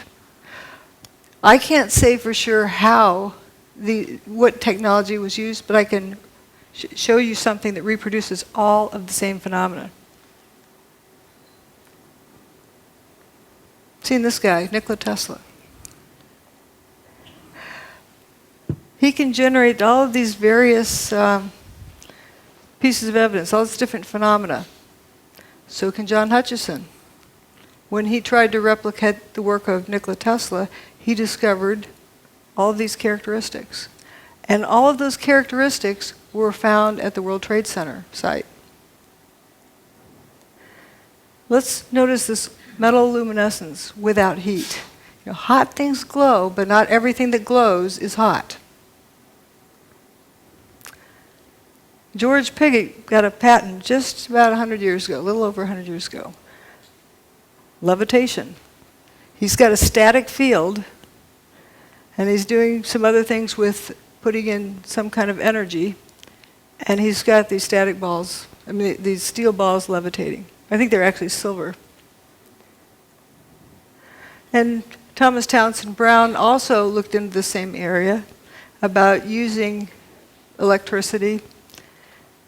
And then Ed Leedskalnin, who built Coral Castle. Here's John Hutchison standing in front of the Great Pyramid. There's a person down here in the background. You can see they're almost 2 blocks tall.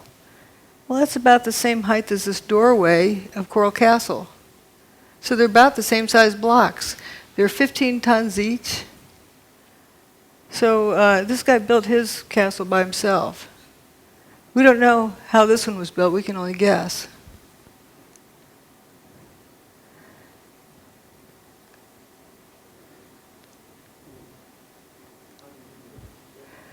Well, let's look at how John Hutchison's more of work here. This is an iron block. It's 2 inches by 2 inches by 7 inches tall, solid iron block. And when he puts it in his system, it buckles over, and you can see some fuming here. And it actually is colder to the touch at the end of this. And here we get to see it happen. And we're going to compare it to the fuming door handles from 9/11.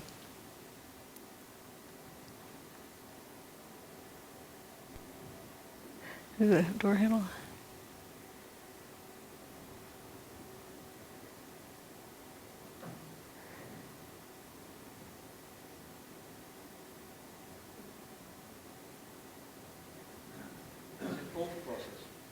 Yep, it's a cold process. Solid iron. And this fuming, which is interesting. You know, the car window is broken open here.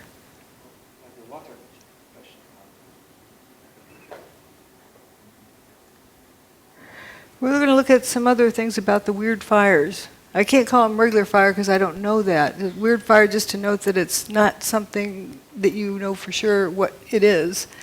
It's glowing, but the paper doesn't seem to burn.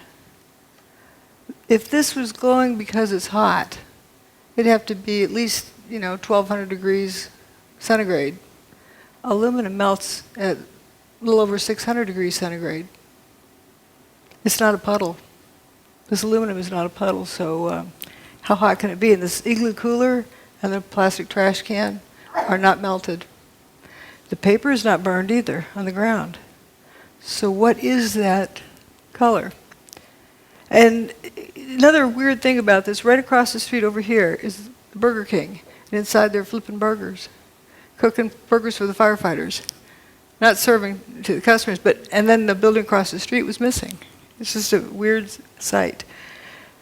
Now this van is also interesting that, you get all this something looks like it's on fire, weird fires there. This van down here has a fire on the side of it. What's burning?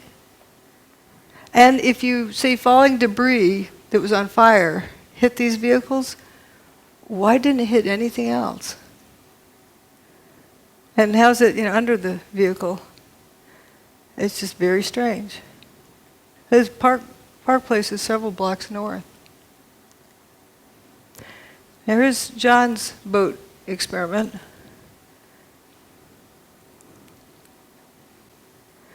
Well, what it shows is when he turns off his gizmo, then the boat lights up with weird fires. And the car's lit up right after the tower's demise, not during, right after, as though it was right after something got turned off. This is another interesting, at the WTC, how this beam curled up. Actually, that was right across the street. That was in Banker's Trust. These are John Hutchison's samples. Notice there's no creases in the corners. I should have found the picture of holding this one like this. Yeah. Vitamins? But it curls up like that, like at room temperature. And this is a video that hopefully will run. There we go. It wiggles back and forth.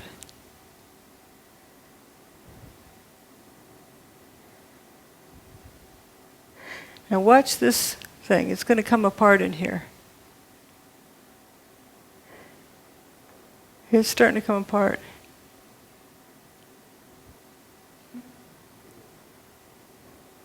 Weird things happen. Some other weird things that happened were roundish holes in the outer pane of windows. They weren't necessarily through both panes. That's strange. Throw a rock through a window, it breaks the window because the window is brittle and it bends, and brittle materials are weak in tension, so it shatters the glass. So how do you get a round hole without cracks running out? Turns out somebody replicated that very thing. This is my analogy saying, okay, if you drop a rock in a pond, it ripples outwards. Maybe something like that is what ripples outwards with longitudinal waves that causes the glass to break in a rounded pattern.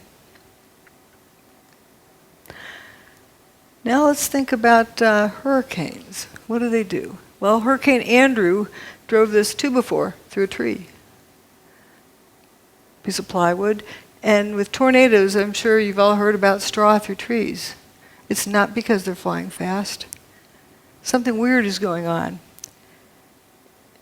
There's John Hutchison's sample with a butter knife in a piece of aluminum. He also has one with wood in the aluminum. If the aluminum's hot enough to melt, the wood would have burned up. So it's strange. Now, when I found these, you can see the blow-ups. I wondered, why on earth would the car door be peeling split thickness? It's not a laminated structure. Didn't know what that meant, but it was definitely a category of data, and I put it aside. Later, when I found John Hutchison's work, wow, he can peel open extruded aluminum. That's not laminated, it's extruded. And we have these coins from the World Trade Center. People like to say they're melted together. I point out that zinc melts before copper does. It also boils before copper melts.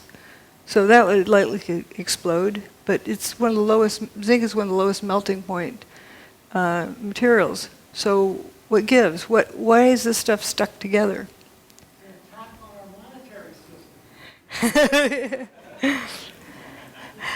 And this is the only surviving file cabinet. It's from Ben & Jerry's ice cream store. Here's the piece of wood embedded in the aluminum from John Hutchison's work without elevated temperature. Same with these. WTC6 with these cylindrical holes in it. Well, here's John Hutchison's aluminum sample with cylindrical holes in it. It's as though there's a pencil line in space around which material at the same radius is dustified. And if you had a lot of those vertically here, you would end up with dustified cylindrical columns. But there's no way you could get a drill in there and turn it sideways. It's parallel to the surface, and it just starts right here. The end of this bar is solid. Let's look at some other similarities with hurricanes. Kind of like a big Tesla coil. And come to think of it, ahead of a storm system, people feel the storm coming. Birds know to head for cover. You can feel the static field ahead of the storm. Here's another thing about storm systems.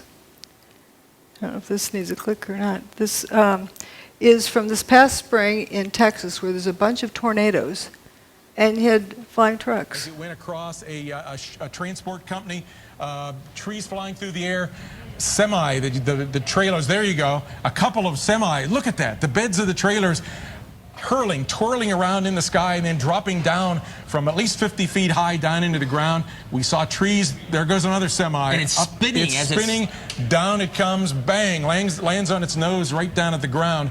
Big piece of a tree there that just got hurled up, I believe it was. So certainly we have seen a destructive tornado on the south side of Dallas, still within parts of the area near south of Grapevine, north of Arlington, a possible tornado in the Dallas-Fort Worth Metroplex area, as well as over on the east side of Dallas, in toward the area around the Mesquite area, just to the west of Mesquite and east of Dallas. Those are flying trucks. I would say that's anti-gravity. It's not a vacuum. And people who've been picked up in funnel clouds can still breathe. Remember we saw before where people had been levitated during WTC2's demise, or WTC1's. So here we have also the front of Bankers Trust. This was the only non-WTC building that was severely damaged. It wasn't destroyed that day. They actually repaired it. Once they repaired it, they started taking it apart. Huh? They got it down to this level where they had repaired it in deconstruction there. When they got it down to that level, that's the area that had been repaired. It looks like it's been at the bottom of the ocean for 100 years. Extreme degradation, and it makes one wonder, was the building continuing to disintegrate, and that's why they had to take it down after they repaired it. It took them 10 years to take it apart. Now we're going to look at tritium. Kind of interesting. It's usually something that comes from nuclear reactions, but here we don't find any of the ionizing radiation that you get with nuclear reactions. Some aluminum with holes in it. Material is changing. This was a sample of dust from the Bankers Trust that when they decided to take down, look at all this zinc the before and after. Like 3,500 times as much zinc from the control sample. Now we're going to look at John Hutchison's sample. He's got, let's just look at the relative amounts. You have a lot of copper and much less zinc. This is for brass. In the affected region, you have about equal amounts of zinc and copper. Whoops, didn't mean to. Equal amounts of zinc and copper there. So, okay, if it's heat, with zinc having a much lower, it boils, it melts at 419 or 420, where copper melts at a much higher temperature. Zinc boils before copper even melts. So we don't have less copper because of heat, because the zinc would be the first to go. What's going on here? At Texas A&M, a group led by Professor John Bockris, who is widely regarded as one of the world's greatest electrochemists, reported finding the hydrogen isotope tritium, a key signature that some unusual nuclear reaction was going on. The first thing was this thing called tritium, which was a sub-form of hydrogen which should not exist except in extremely tiny quantities. We found that by working these cells of Fleischmann and Pons containing lithium hydroxide and deuterium oxide, that we could produce this tritium in great abundance, let's say at 10,000 times more than it ought to be there, as it were. And let me stress that we couldn't do it every time, but about one result in 5 or one result in 4, and eventually we worked up to 2 results out of 3. We could produce tritium. That was the first thing, and in a way it was the first clear proof of the phenomenon. And but the most important and unbelievable phenomenon at that time was the observation of tritium. Back at Texas A&M, Bockris's group found themselves under attack. Science magazine writer Gary Taubes wrote a stinging article that insinuated that someone in the group had spiked the samples with tritium. Although unfounded and eventually proved untrue, the allegation effectively dampened Bockris's remarkable claims. But I think the main part was that I had done work which was against the paradigm, and that was what they were really upset about. The people had laughed at it and said, "What the heck are you doing, trying to disprove the laws of nuclear physics?" And of course that's exactly what we were doing, and succeeding, you see. The tritium work was the first indication to me that there was a reality, and then Claytor at Los Alamos also got positive results, and so did Howard Menlove. And they're people that I respect and could talk to personally. It became fairly clear that there was a very strange phenomena occurring here. There are also, in similar experiments sometimes, and rather dissimilar experiments sometimes, evidence of an anomalous nuclear process. However, it is conceivable that there may be a process even more powerful than nuclear reaction that physics does not yet understand. That is the mystery of cold fusion. Yet as early as 1992, cold fusion experimenters began reporting unusual appearances of trace amounts of different metals such as copper, silver, chromium, and zinc when examining their spent cells.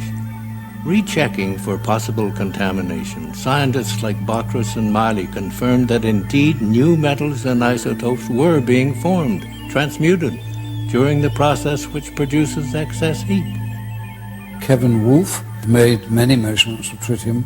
Then he got some even more astonishing results as early as '92, which were these transmutational results, the metal forming another metal inside the electrode, you see, which was super anti-paradigm. There's that dreadful word alchemy, which we mustn't use, but it was a form of that in a way, that it was creating new metals, you see. We see transmutation phenomena. We see helium-4 production. We see a range of methods of getting the excess heat. The writing is on the wall. The fossil fuel age is about to end. The sword of this panel's condemnation struck with speed and brutality, ignoring the facts in a blind rush to judgment. Hot fusion physics people have been very vigorous in their denunciation of this being called fusion. Right away, reports came in of excess heat, much too large to be from any chemical reaction. Laboratories from Texas to India confirmed the presence of tritium, a vital determining feature of a nuclear reaction. Within 2 or 3 weeks, we got the first results, and several groups started saying, yes, we are seeing excess heat, and but the most important and unbelievable phenomenon at that time was the observation of tritium. This was a discovery perhaps as significant as the Wright brothers' first flight at Kitty Hawk. There are also, in similar experiments, evidence of an anomalous nuclear process. In the free-for-all that followed the cold fusion announcement, hot fusion proponents drew the specious conclusion that cold fusion must work like hot fusion. If Pons and Fleischmann are alive, they contended, then their results must be faulty, since the neutron radiation from the fusion reaction would surely have killed them. They refused to consider that another form of the same process might be at work. In the years that have followed, the cold fusion process has repeatedly produced not only heat energy, but also nuclear byproducts such as tritium and the ash from a nuclear reaction, that all-important indicator of nuclear fusion, helium. It's clearly not possible to produce helium from a chemical process. The only possibility that remains is that the helium is produced by a nuclear process. If the helium is produced by a nuclear process, then necessarily there will be an associated release of heat. Having seen the effect with my own eyes, the claims from a few that this is impossible, inconsistent with all known laws of nuclear physics, these suggestions are in fact irrelevant. That well said. But notice how important the tritium was in this, and they thought it was a fraud because they didn't find the other things that usually go with fusion, with hot fusion. There wasn't the ionizing radiation, but there was transmutation too. Now let's look at some of the samples that were collected from the WTC. You have a variety of all sorts of strange things in the air. And if you look at the melting or the boiling temperatures of these things, there's no rhyme nor reason to the amount of the quantity. It isn't that the things that boil at a lower temperature are more prevalent. What is even more bizarre is that organic material was also found with this, which shows it was not from a high temperature process. Now we get to the most exciting slide. This is from leaky nuke plants, what they pollute into the waterways. The amount of tritium, this is exponential, logarithmic actually, and it's a very high number. This is what is produced in the cell with cold fusion. This is what was found in the basement of WTC-6, the one with all the cylindrical cutouts in it. And this is normal background. What I use the Great Lakes for normal background. And this is from atmospheric nuclear bomb testing. You can see over time it's decreased. So it's gotten down there pretty far, but this is definitely above normal. Now, a lot of folks say, well, a nuke was used on 9/11. Well, do you think they could have kept Chernobyl a secret? People all the way around the world measured the fallout from that. If there was some kind of a regular nuke used in Manhattan on 9/11, do you think they could have kept that a secret? People all around the world would have measured it. There was no Geiger counter measurable radiation that came from there.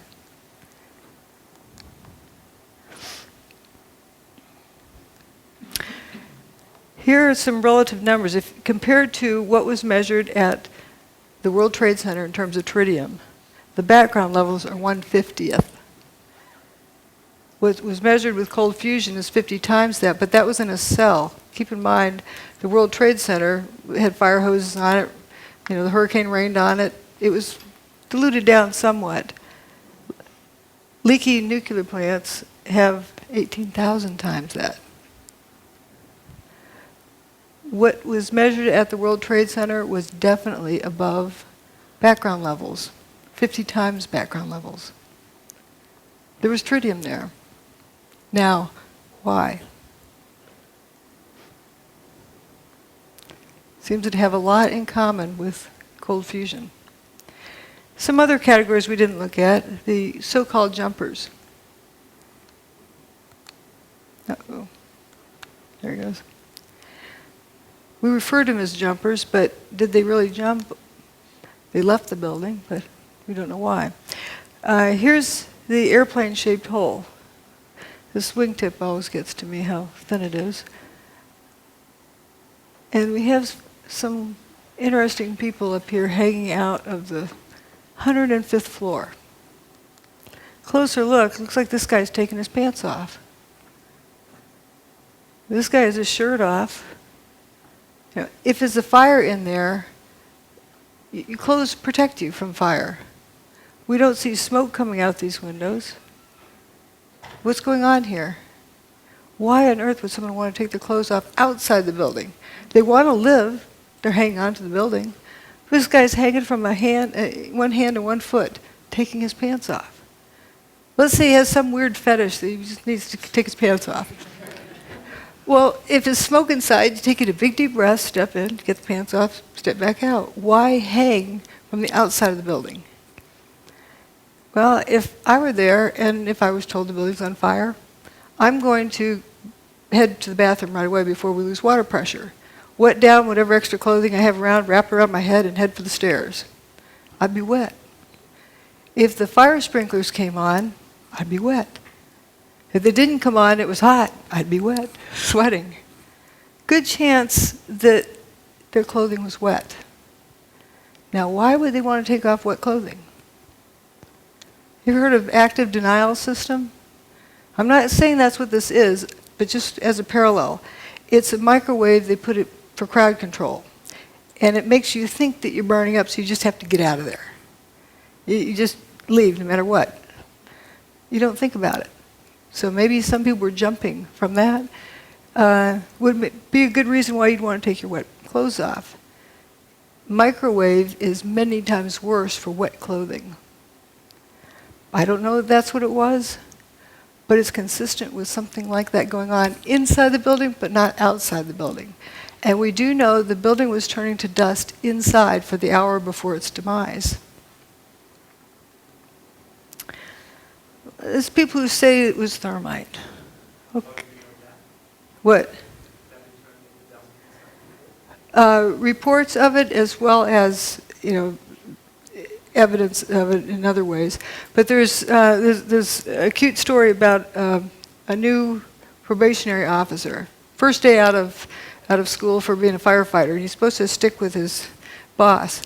And they get up to some place, and the boss says, "All right, everybody, drop everything and go down a few stairs." And they get down there, and then they eventually start going back up again. And the boss says, "Well, where's your mask?" "Well, you said to drop everything." So, but the poor guy. So the boss said, "You get out of here." So here's this firefighter making his way down the stairs. He gets down to the third floor, and 100% of the light is blocked out because he described it as having been turned to dust. He knew it wasn't smoke because he could breathe, but the floor had turned to dust. It was completely filling the air. There's a lot of stories similar to that. Now, there were folks who somehow believe that thermite had something to do with it. Well, let's see if we can make some. You have a steel structure, the towers, with aluminum cladding. Let's see if you grind them up. And you end up with rust and aluminum powder. You know what that is? Thermite. Those are the ingredients of thermite. So those ingredients are going to be there anyway. But what does thermite do? Well, here's a test of thermite here. Welding a railroad thread. Blinded by the light. There was something missing in Manhattan that day. People weren't blinded by the light. You know, if there was nukes that went off, people would be blinded by the light. That's how they were roadblocks.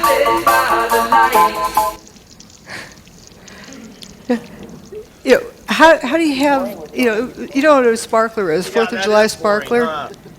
That's what the towers would look like also if it was thermite, you know, doing things.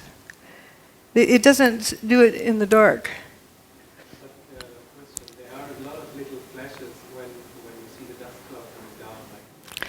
Right, but it's not like, you know, thermite. That's another thing to talk about later. There is something, you know, I call them sparkles and sprinkles. But let's, you know, there's a whole lot of different things that, different areas, but that is a good thing to notice. Now, there's hot directed energy weapon systems and there's cold ones. And looking at all, you know, some people need to see things in a data table. We have low heat, unburned paper, low seismic impact, minimal debris, you know, bathtub survives. Material-specific effects, you know, door latches, trunk lids, toasted cars at a distance, tritium without ionizing radiation. It doesn't have ionizing radiation. Dustification. There's really only one thing that fits the bill. I'm not going to describe exactly what gizmo it is, but we're knowing its characteristics. And its characteristics are amazing. We could use this for free energy. Directed energy weapon. Rather than kinetic energy. These are kinetic energy weapons, heat and motion. You know, wrecking balls, bombs, missiles.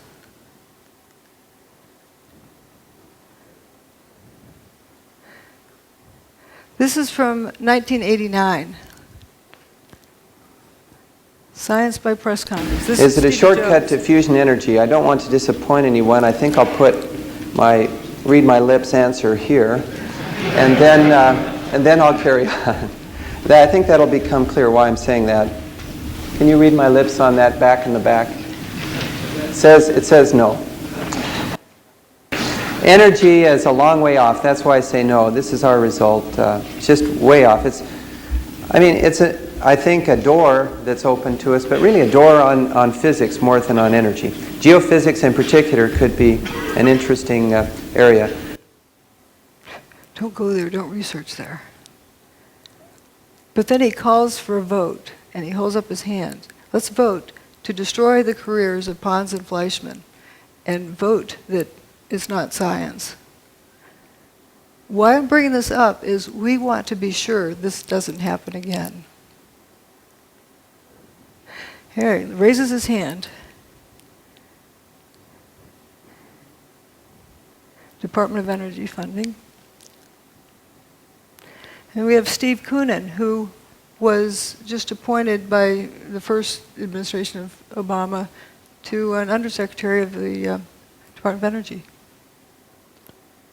And these guys are thinking about raising their hand. Oops.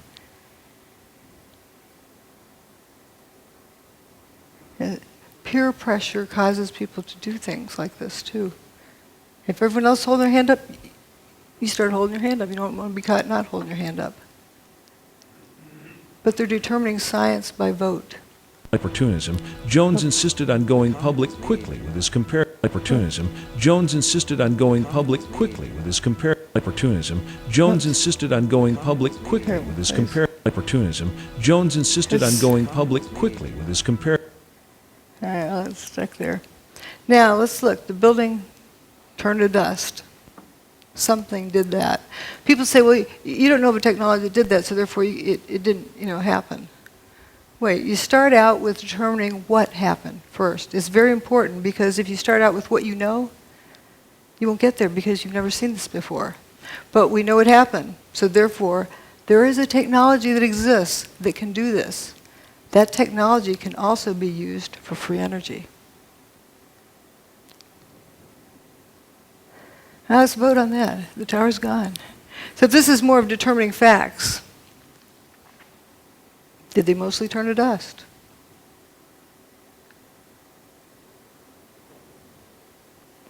There exists a technology that instead of molecules being attract each other, they repel each other.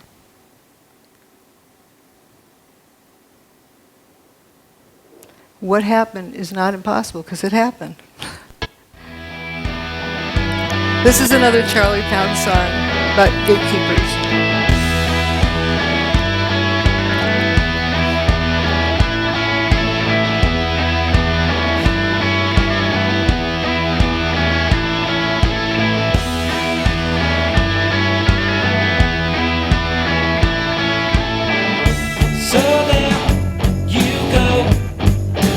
Following them, but you don't know. It just leads to an end. The truth you seek, they want to hide. That's why they keep you close by their side. They're the gatekeepers. They hold on the keys. They're the gatekeepers. Information disease. An opportunity lost.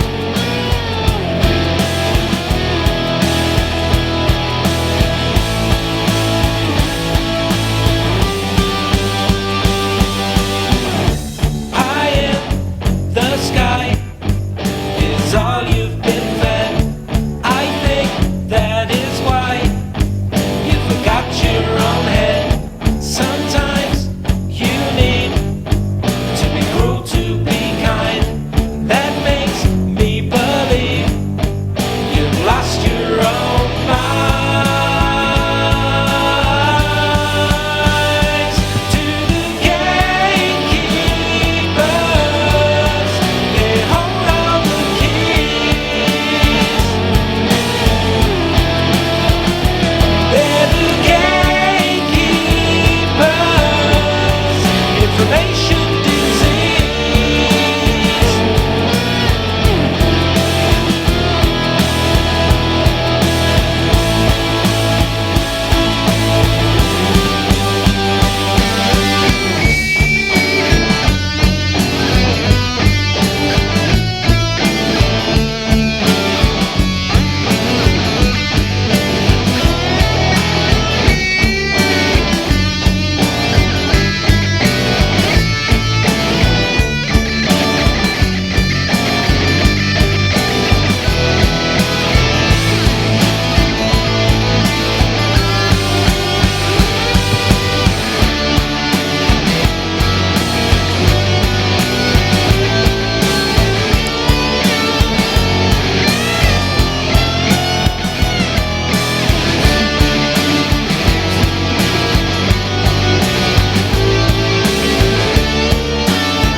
All the data says that some form of directed electromagnetic energy was used to basically break down the materials of the World Trade Center. And the connections that Jones has between the cold fusion experience that everybody can read about in Dr. Malaw's book and with what's going on right now with the 9/11 situation, it's just a mirror image of him muddling up and then, trying to get public opinion against, whoever his target is. In this case, it's Dr. Judy Wood. In the previous case, it was Pons and Fleischmann.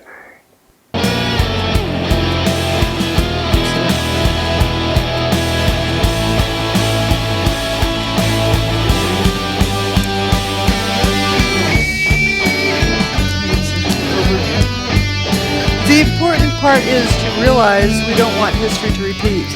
People tend to mindlessly follow the herd. Remember about the problem with groupthink. You think that this person knows what they're they're talking about, and everybody joins in, and look what it cost us. That was 1989.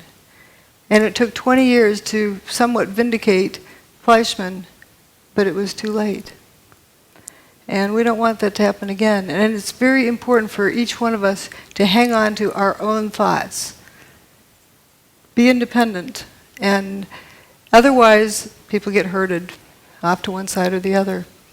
But what I see here is a lot of similarities with the tritium. What on earth would tritium be doing at the World Trade Center without the ionizing radiation? Yeah, it has transmutation, a lot of other things. Anyway, that's it. Thanks. Thanks for caring. Yes. You haven't gone into about the airplanes. How do you explain that? Well, good question. As I like to say, the towers turn to dust. Airplanes can't make buildings turn to dust. Real airplanes can't, and neither can fake airplanes. So they're a distraction. But often people are, they've been taught that there's airplanes that hit. What happened to the passengers? What happened to the airplanes? I don't get into that because it's such a distraction, but it is an interesting question. What happened to the airplanes? Joey Moore, that flight attendant who flew out of Boston that morning, he saw the flight attendants for Flight 175. That was the last time he saw them. The flight attendants that were on 175, he saw them that morning in Boston, the ones that supposedly ended up in the South Tower, that plane, Flight 175. They didn't really go in the plane. Yes, but he doesn't know where they went after that. We don't know. I think that's a different topic.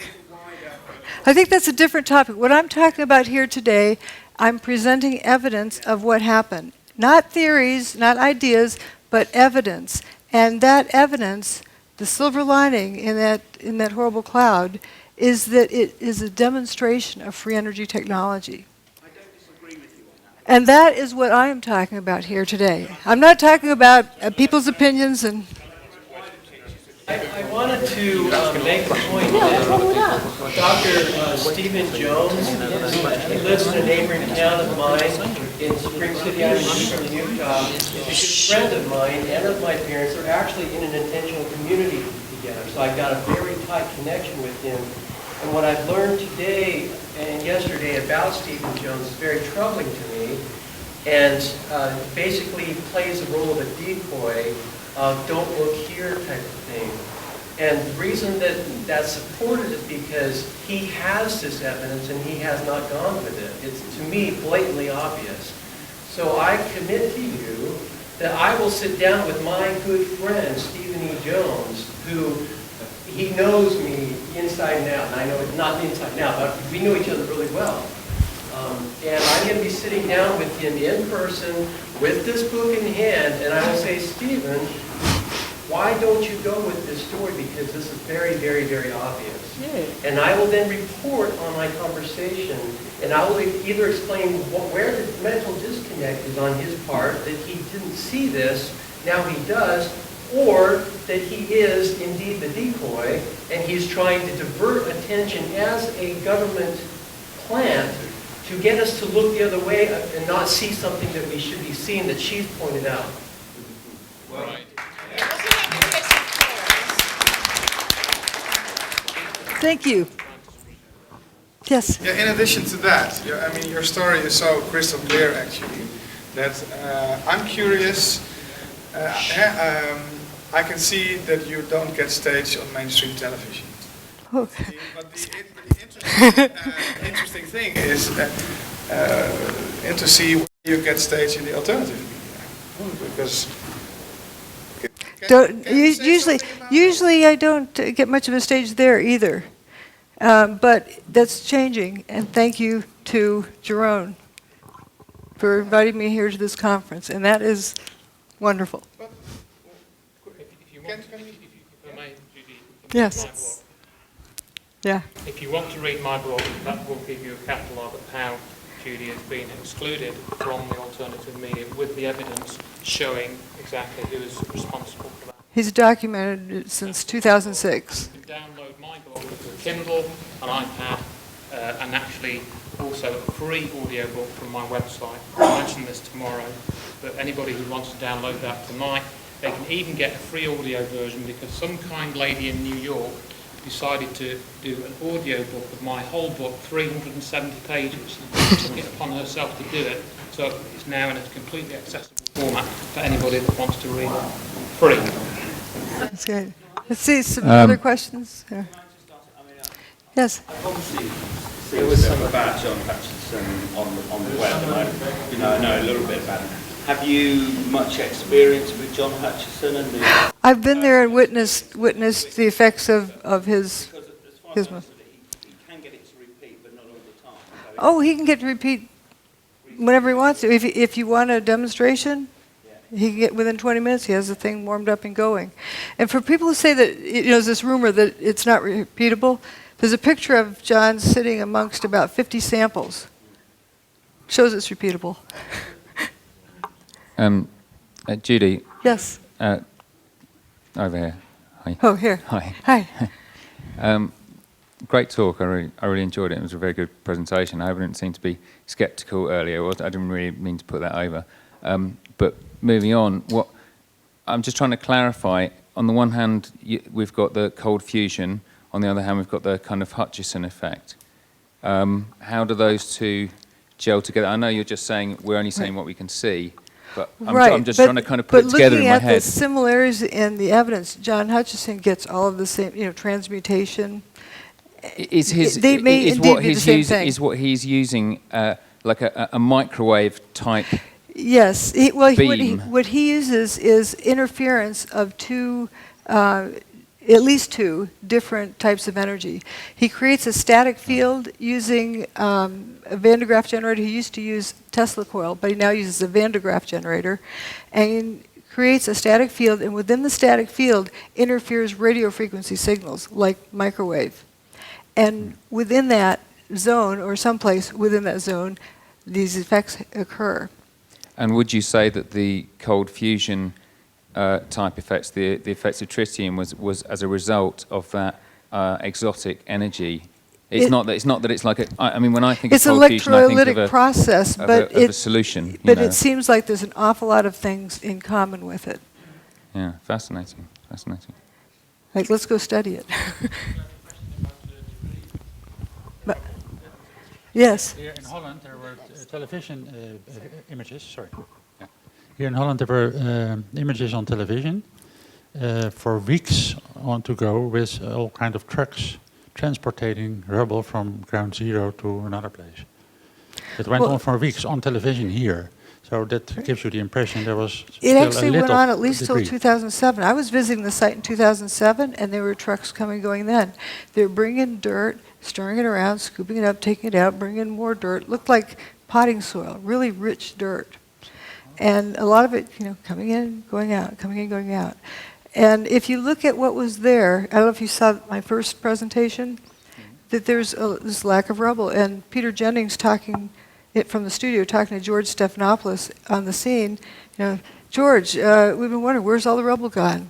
Oh, talking to a volunteer, Robert Galinsky, explained it all fell down into the ground, was pulverized, and evaporated. It wasn't there. Yes.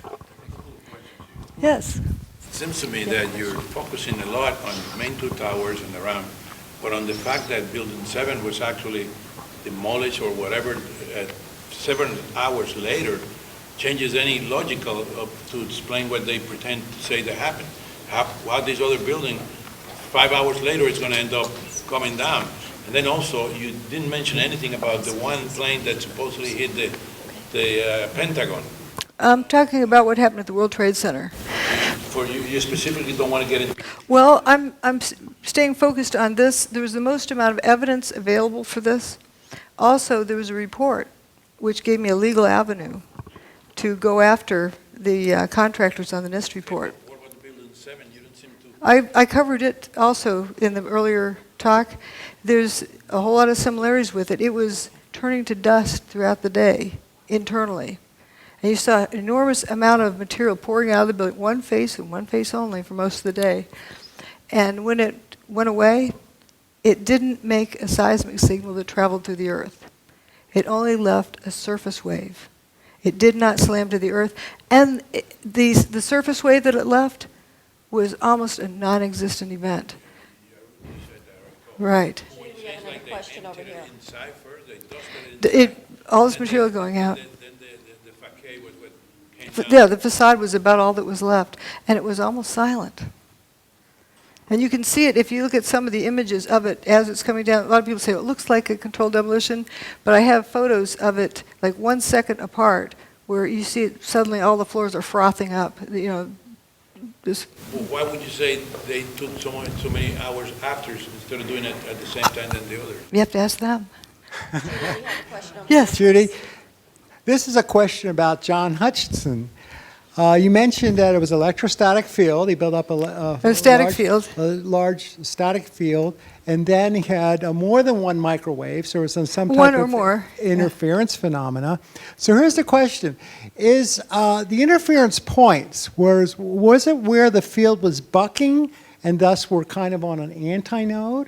There really isn't so much of a node. It's like what one energy field does to another one. Maybe a way of explaining it is, it's a couple of ways you can get inside of a house. You can bulldoze down the front wall, or you can use a key. It turns out the interference of these different energy fields, if done just right, is like a magic key that opens up this door where you get this free energy. Wow. So John Hutchison brought down the World Trade Center. No. Well, I was giving a talk in Portland. Here's what's wrong with it. John and I were giving a talk in Portland, Oregon. Somebody asked that question. Well, he sometimes can't get it right. He sometimes gets it here, gets there. He can't really control it well. And I said, John didn't do 9/11. Thank you. We have time for one more. Hello, Judy. I'm an engineer myself, and if you look at the events of 9/11, it's a perfect theater. But looking from the culprits, you would expect that they have tried it before. And if you look at the anomalies in the Earth magnetic field, are you interested, or have you been looking for the period before 9/11, if there were any other anomalies in the Earth magnetic field that you expect? There are various things, and it's a big, complex event. I was also looking at the correlation between solar storms and hurricanes. It turns out if there's a solar storm that hits the Earth, about the time you have this low pressure system out in the middle of the Atlantic, very good chance it's going to turn into a hurricane. That's an interesting, correlation there. They got it first time right. I mean, there's other events I've not studied very carefully, but for example, Oklahoma City, it looks just like the inside of Building 6. The only difference is one, I've got pictures side by side. The only difference is one has some wheat checks at the bottom, showing that it came from the World Trade Center. There's also other events that have happened that are very questionable, but it isn't that it necessarily happened just this way for the first time. Thank you. Do we have time for one more? Sure. Just one more, this young lady in the front. I'd like to hear what the truth movement in America, how did they react when you came with this finding? Oh, that was back in 2006. For example, I'll go ahead and say it. Stephen Jones tells people that I'm talking about ray beams from outer space, or space beams. He's also the person that coined the term cold fusion for ridicule. It's not really the typical fusion. It's a different kind of process. And that helped sink it. And I remember an interview with Martin Fleischmann. He was asked if he had any regrets. He said, yes, letting my competitors call this cold fusion. Yeah, I never let people call it space beams, but I don't get on the air and somebody else does. But there's most of the people in the truth movement have genuine interest. They're sincere people. But there's collection agencies, I call them. They collect people, render them useless, keep them out of trouble. And anytime we get pulled into a group, or like what somebody recently told me, if you find yourself on a garden path, leave the garden. And that is sort of what happens with these organizations. And people tend to go with the flow. They tend to go with peer pressure. Let's have a vote about whether or not to trash somebody's career. Instead of, look, what did these guys find? Let's go look at it. Ladies and gentlemen, Dr. Judy Wood, we appreciate her knowledge, her courage, and her willingness to share. Thank you. Thank you.